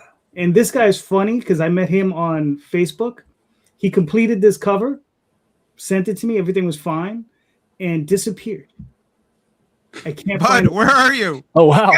like he disappeared. Like, did you even get to pay him, or is he just like, here you go, and then ghost? Everything was completed. I paid him. He delivered, and then I went to contact him again. I said, maybe I'm gonna do another cover. Poof, gone. Huh. But I was like, It's like he's like walking off in the sense like, my job is done here. Something like that. It was crazy. And then here's some of the interior pages. Like I said, been recolored. Well, originally they were black and white, so they're obviously in color now. And I relettered the entire thing, so it came out really nice. And I mean, it's a 6-issue limited series. This is the 2nd issue. The 3rd issue is already completed, and Matt Lunsford's coming back to do the 4th issue and the 5th issue. So it's really cool. So we're going to complete the series. Something we started, when we were in our late teens. We're going to complete as very, very mature adults. 57 years ago. Yeah, It's been 30 years, hasn't it? Was it like 94? Like 94, something like that? 92? 92. Man. Yeah, I mean, you got the work and stuff, and it's yours, so why not? You know what I mean? Exactly. And then something I'm excited about, and this is part of Tom's campaign as well, is if you support my campaign, right, you will get this trading card right here. This was the first stretch goal. This has already been met. Everyone who gets a physical reward is going to get this card. But if you also go to Tom's campaign, right, you will be getting his card as well, his Gale card. And if you support the other campaigns that go along with it, Vicky Sticks is currently running as JD Rosario's. When you put the 9 cards together, there's going to be a 9-card set. They're going to be released throughout the year. You put them together, and you'll be able to get a unique image that goes on the back when they're all combined. So that's running now. Start collecting them, and they're going to be unique to these campaigns. We've all agreed to allow the campaigns to go into late pledges. Late pledges. Right. So if you late pledge any of these campaigns, you can still get these trading cards. Okay. So you late pledge it, we'll send you. We're gonna throw in that trading card for you if you decide to order it later on in the year. So that's something I think that's really cool. That's something we're trying to do to cross promote each other. So go out there and go buy a book, guys. There you go. All right. So yeah.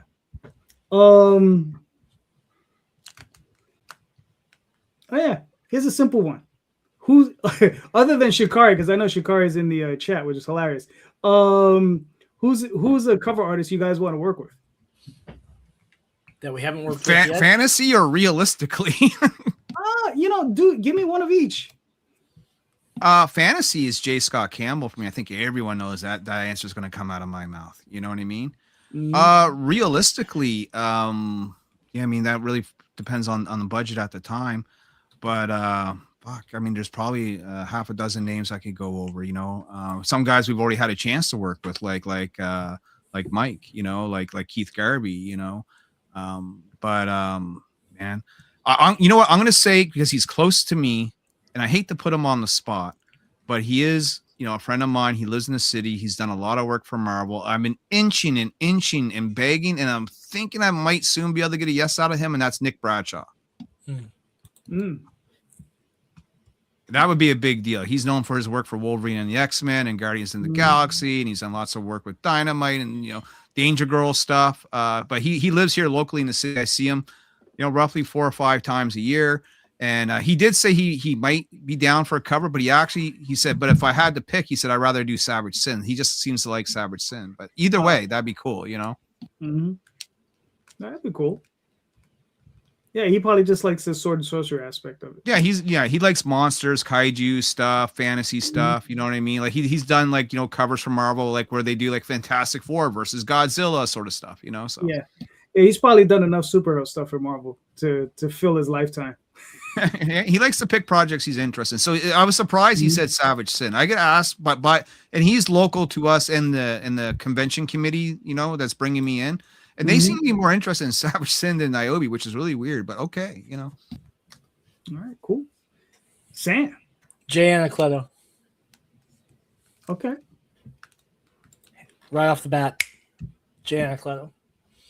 And I think the thing that drives me on that is the original releases, the covers that were done for Aria under Avalon Studios through Image. I think that definitely.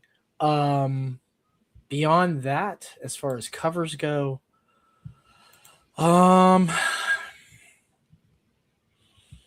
honestly, an artist I'd love to work with, although I'm afraid I'll never get the opportunity to, and not just for covers, but I'd love to do something with them for this one particular project that's on the back burner. But I would absolutely just freaking fawn over the opportunity to work with Larry Hama. Oh, gotcha. But Larry's a writer though. No, he draws some too. He does? Okay, Yeah. I didn't know that. Yeah, not a lot, but yeah. Guys, I remember of his editorial and writing. No, yeah, but he draws some too. Yes. It's not his principal thing, but I would love to just have some of his doodles. Gotcha. Specifically for the kids superhero thing. So I'd like some of those little simple line art things. Gotcha. Shikari, yes, we know Steven. I'm destroying his name. Steven Saj. Okay. Yes, we know him. He's incredible. But again, one of these guys. Give you an idea. Yeah. Tom. So the dreams are Art Adams and Todd McFarlane. those are great dreams. Those are the dreams. Gotcha. I feel like one of them is attainable and one of them is not remote. Hey, bud, I'm waiting for your call, bud. But those are the dreams. There's other guys that are on the bucket list. I'd love to work with Brett Booth. Man, I don't know. There's a lot of those like higher level guys that I'd love to work with. But I will say this. I have been actively reaching out to higher level guys, and I have gotten an amazing response from higher level guys. 2 of them have tentatively signed on to do covers this year. I will not say who they are because I'm not going to jinx any of this until I have art in my pocket. But one of them is one of the biggest indie guys happening in the industry. Monumental get. I love this guy. So if that comes through, I'll be happy for the year. The other one is more sketchy, only because he is deep in the Marvel world. So he is always like, there's another book, there's another book, there's another book, there's another book. But he did say, like, bug me in March, and I think I should have time to do something. So I'm like, fuck. So there'll be two really big names that we'll be able to put on some BDI books this year if all goes well. So That's awesome. Yeah. I What saw about you, JD? What's funny is mine crosses over with Tom's with Arthur Adams. But if I had here's a name that if I had the opportunity to get a sexy girl cover out of it would be Mark Beecham. yeah, Mark Beecham, because I loved his. I don't know if anybody remembers the Samuel covers that he did over at Continuity Comics. I mean, those are like, he was doing that stuff long before anybody else, and it was just like, what the hell is that? And it's just like, yes, So I've always enjoyed Mark Beecham's work. And there's a couple guys I'm drawing blanks on. There's a couple European artists. I have their names written down somewhere, but. There's always the endless list. You guys got guys like Terry Dodson, Bill Sienkiewicz would be amazing. Like there's legitimate legends. Here's the thing: there are legitimate legends in this industry that are not regularly working. So don't be afraid to just reach out, whether you're at a con or whatever. Just reach out and be like, "Look, man, what's your schedule? We can look 6 months out next year. Like this is what I do. Show them what you do." And you never know what might hit. Well, look, I thought John Stinsman was going to turn me down when I bugged him out of nowhere on Facebook. Like, you're the Evangeline guy. Do you still draw in comics? I thought the same thing would happen when I pursued Randy Green from Witchblade fame. Mm-hmm. You know what I mean? None of these guys were really doing comics, but they were doing commissions and other work. And they, loved the chance to come back and do a little bit of comic book work. So yeah, I'm on board with what Tom's saying. Reach out to them. What's funny is I would love to get a piece out of Jeff Isherwood, right? Yeah, he's going to be at my convention coming up. Yeah, they're like he would be one of those types of artists, like an old school style. He is a fellow Canadian. Yeah, no, that's really cool. So yeah, he's one. Yeah, man. The list is endless. If I could get Mike Mignola, that would be Yeah.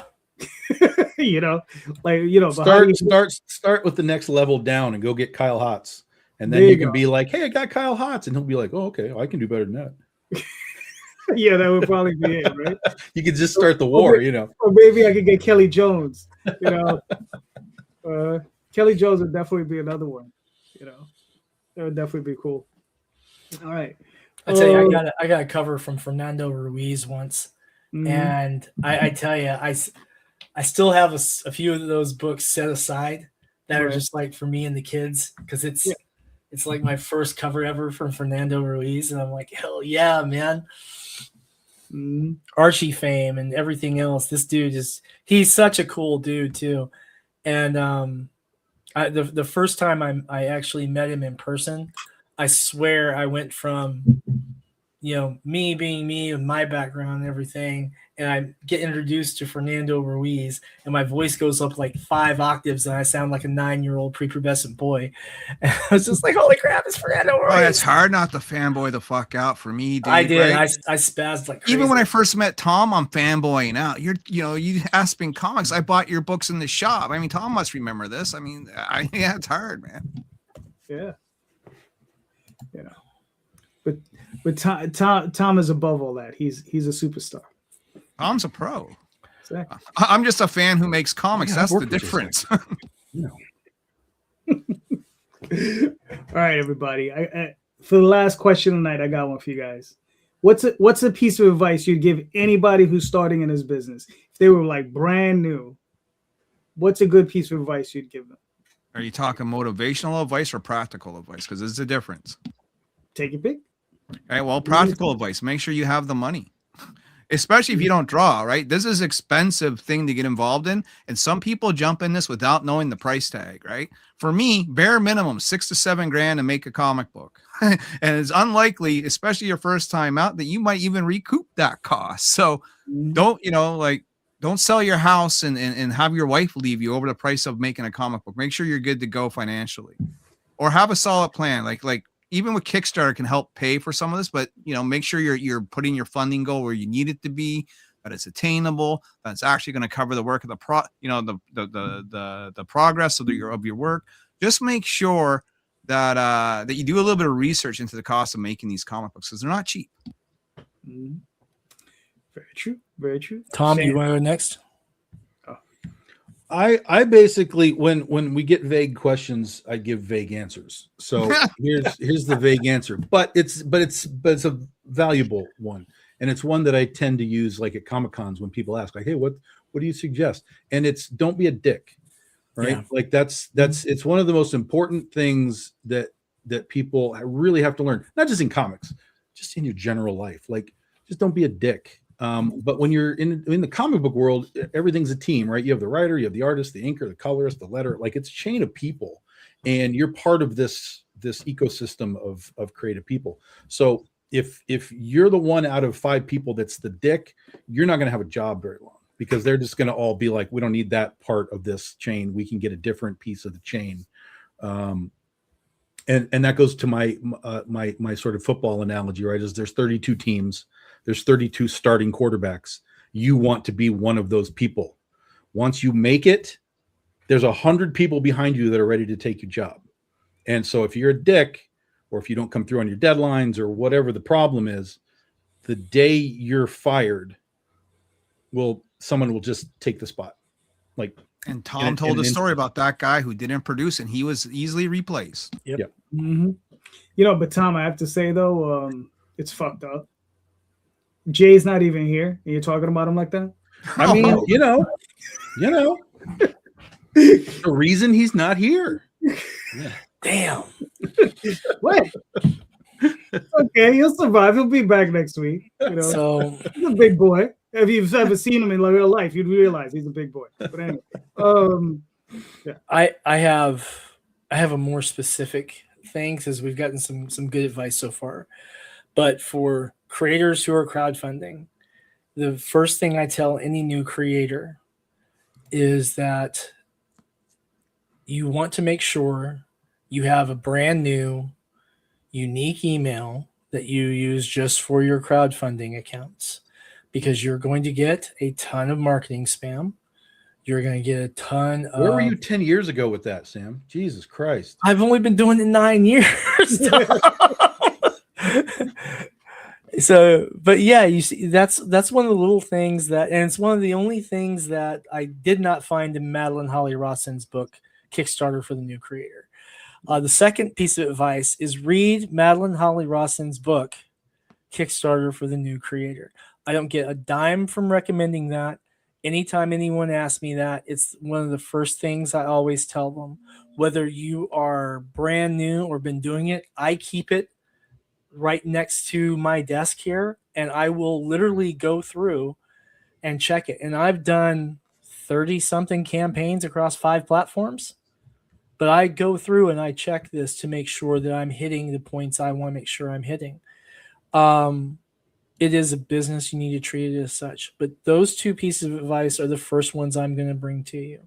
And then the last thing I'm going to say is you have to have a plan all the way through the campaign development, from pre-launch, launch, campaign time, fulfillment, and then very importantly, your post-campaign plan where you're going to bring your book to market. Make that book work for you. Make it make you some money so that you can use that for your future campaigns, or turn it into a true business and build your library and get things out. No one else is going to do it for you. So just put your nose to the grindstone and grind, baby, grind. All right, cool. Everybody pretty much covered the business aspect of it, so I'll go into a little bit of story.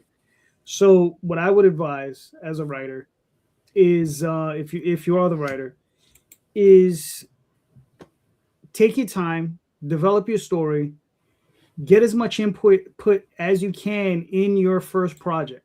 Because here's the problem with first projects, and you can ask just about anybody, right? Your first project is probably going to suck. Okay? So add as many boobs as you can. Right. This is the way. Yes. But seriously. No lie detected. Right. It's like, if it's your first project, it's probably not going to be that good.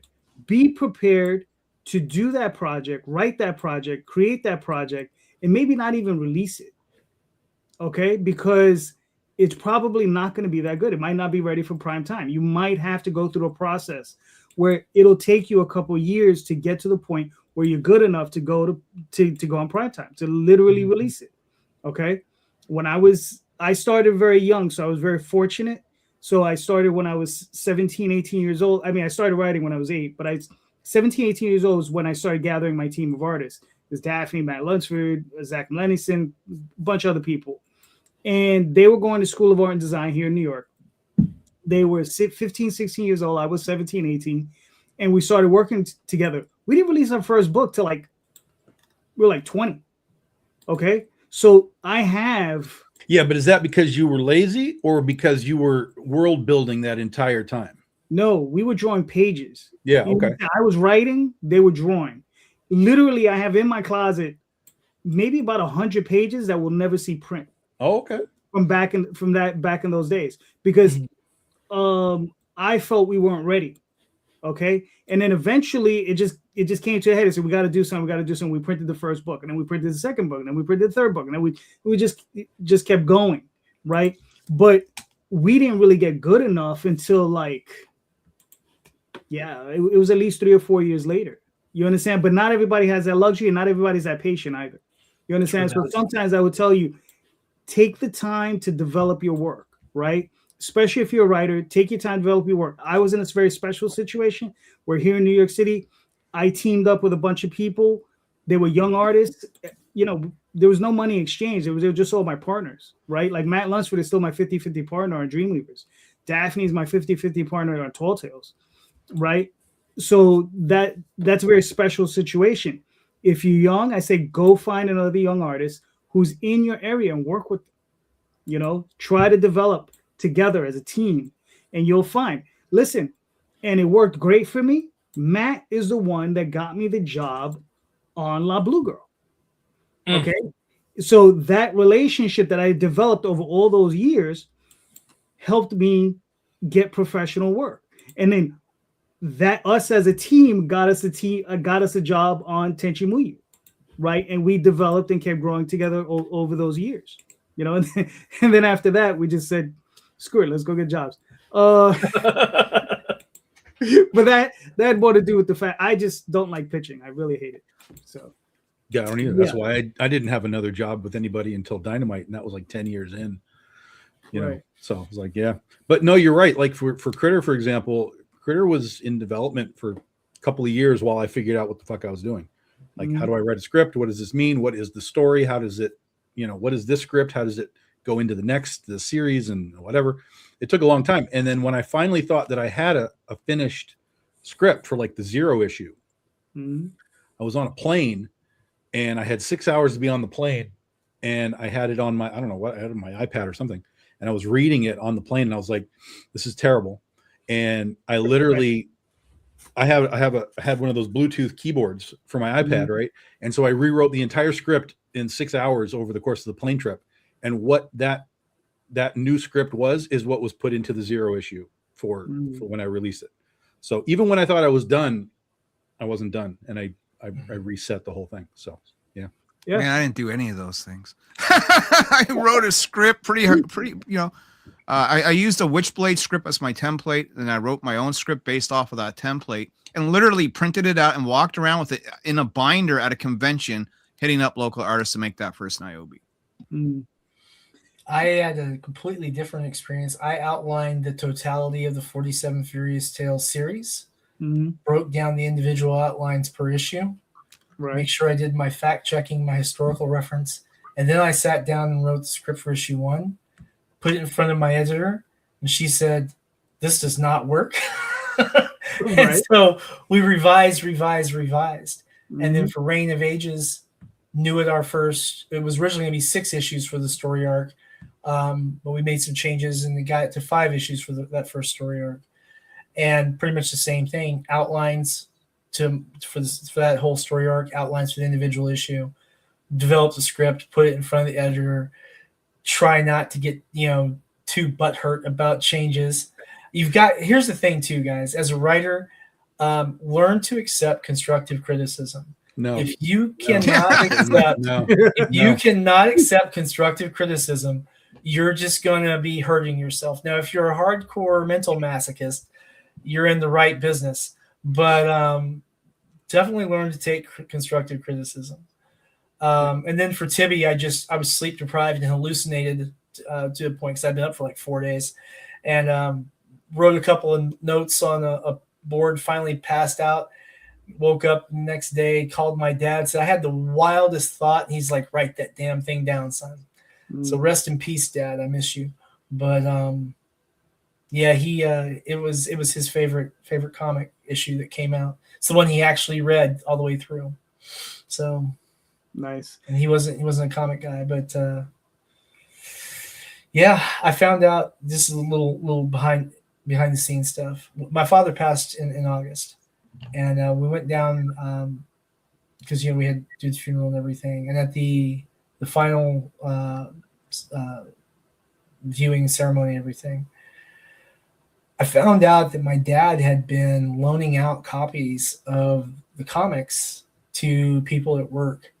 And so I had 50, 60 people who were coming up to me talking about the comics I'd put out while we're at my dad's funeral, which was freaking weird, but really touching that he thought enough to do that. So there's one thing about it, is that I think that we all get to look forward to our work surviving us. Yeah, no, that's really cool, man. It's funny, like my father, who wasn't a big reader, and he certainly didn't read comic books, read my comics. My mother would say that I would bring them over and I would drop them off mostly for her because she would read. But she said my dad loved my comic books. And I was like, really? And she was like, yeah. And I was just like, oh, okay. And I was like, all right, that's really cool. Yeah, but one of the things I would suggest to any writer is, if you write a story, take it similar to what I think might have happened at times. You set it to the side for a while. Mm-hmm. I've set stories to the side for up to 6 months. Come back and be like, ooh. And then, just the red pen comes out, and it's just, you just go over, you're like, yeah. And the constructive criticism, I've worked with editors, and, when you're in a space where you're like, there's two types of editors, right? There's the type of editor you pay to edit your stuff, and there's the type of editor that's paying you. Okay, the type of editor that I work with was paying me, so I had to listen. Right, I had no choice. Like, there's no choices given. I was being paid. This was my boss. I had to listen. So you got to eat that shit sandwich when it comes to you. You got to eat it, right? You got to accept it. You got to move on. It was like, all right. No. Well, you just got no job. No Don't you know who I am? Why are you giving me notes? Sure. So it's when you get into that position, and here's the thing, if you ever get it, like I got to a point where I had to do that grind. You heard about the monthly grind. I did that for about 2 years. You had to constantly produce scripts. And I have to be honest with you, it was a huge learning experience, because you get into it and you're just like constantly grinding. And, it helped me really develop as a writer, just doing that type of work, just really grinding it out. And it makes me, it really ups my respect of the guys who do 3-4 books a month, yeah. Right? Because you see them, you're like, and look, and sometimes they're not the greatest books in the world, but a lot of those books don't have to be. Not all of them are going to be Alan Moore, not all of them are going to be Neil Gaiman or Warren Ellis or whatever, right? Right. But, you need your C's and your B's. They all have to be in there, right? Somebody has to fill that role. And so, and that's usually those guys, right? Whoever those guys might be. But sometimes you got to be in there. But yeah, just work. And if you can, set it to the side, come back to it a couple of weeks, couple of months later, and then you can take another look at it. Yeah. It'll definitely help you improve your work. Gentlemen, this has been fun. Thank you so much for showing up. Larry, brother, you're always welcome. Sam, same with you. Tom, Tom's always here. Tom's like furniture of the Tom's show. always here. He just He's showed always up. here. I gotta tell you guys, it's good to see all of you again. I disappeared last year for reasons, but it's good to be back at it, making comics and RPGs and everything else I've got going on in the background. So I'll tell you, I would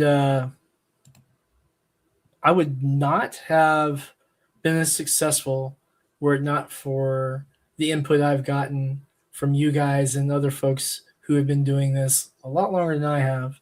And I have found that, contrary to what other people might say about each other, I think the indie comics arena is filled with a lot of people who do offer some good, valuable advice. The key thing is to listen, figure out what's actually genuinely helpful for you. And then, of course, like anything that you're doing on your own, implement what you do.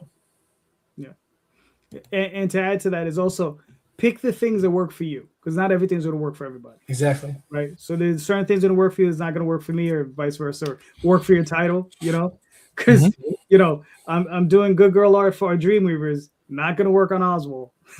Right. So it just depends where you're at. So, gentlemen, thank you so much. Sam, where can we find you and your work, sir?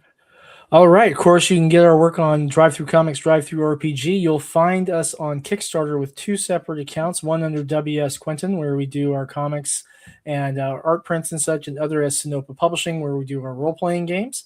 And then for our social media, you can find us on Twitter /X, Blue Sky, Facebook, Instagram, YouTube, and Kick, and the other one under Sinopa Publishing. All right, cool. See, that's why everybody gets Linktree. But Tom, where can they find you and your work, sir? BigDogInc.com. We're on the Facebook primarily. If you guys do Facebook, that's primarily where we do stuff. We have a Patreon, of course, where we kind of show you how the batter's made in the background. So if you like to watch the stuff sort of come to life, from designs to lines to pencils to logos to the whole thing, that's what we do on Patreon. And we're on Instagram and all that kind of stuff too. You'll just look for me or Big Dog Inc. and you'll find us. Cool. Mr. Larry. Yeah, it's Niobe Comic pretty much on all the socials, right? YouTube is our primary home, and Facebook, like Tom said. I'm a Facebook guy. Been a Facebook guy for 2007. Art Victim. What's going on, bro? Also, though, I've expanded into TikTok. I've been putting out more and more TikToks lately. I'm not dancing around or anything, but I'm putting out TikToks. So go on TikTok and follow me there. Instagram's another place. Like, I've been uploading some of my YouTube videos that I would normally do just on YouTube. They're going up on TikTok and Instagram now. They're not overly lengthy, right? And then I will plug in an advertisement for my book somewhere in the middle of that video, And I find that those probably get more attention than live streams do. So it's just, you know what I mean? Mm-hmm. Oh my God, I disappeared. I'm wigging out. But yeah. And back to Kickstarter. We just got a backer as we've been talking. Someone bought one of the Lock Niobe original sketch cards. So thank you very much. That actually gives us a nice little boost to $72.36 Canadian duck bucks, which is about a $1.39 US, Tom. You know what I mean? Yep. Yep. It's the Eagle bucks. Nice. I actually just checked, and we actually had one book bought on Drive-Thru in the last 2 hours. So whoever was that, thank you very much. We appreciate you. We will put that money to good use. And as with everything on Drive-Thru, the royalties have already been sent out to their respective contributors. So our artist and letterer and editor already got paid for that too. So we did a lot of good with just one purchase. All right. Very nice. You can find me on Facebook, Instagram, Twitter, all those different places. YouTube, most Sundays. Yes. And on Kickstarter. So currently we're Dreamweavers. Next Monday with the Oswald Chronicles, but we will definitely be back. And please, everyone, just remember, check out the show notes. In the show notes are links to all of these creators and their projects. Please click on those links, buy these books. All these creators are heavily vested and do great work. They're passionate about their projects. They love their books. So please click on those links, buy those books, and just remember, everyone, read more indie comics, especially ours. Have a good night, everyone. Thank you. Yeah.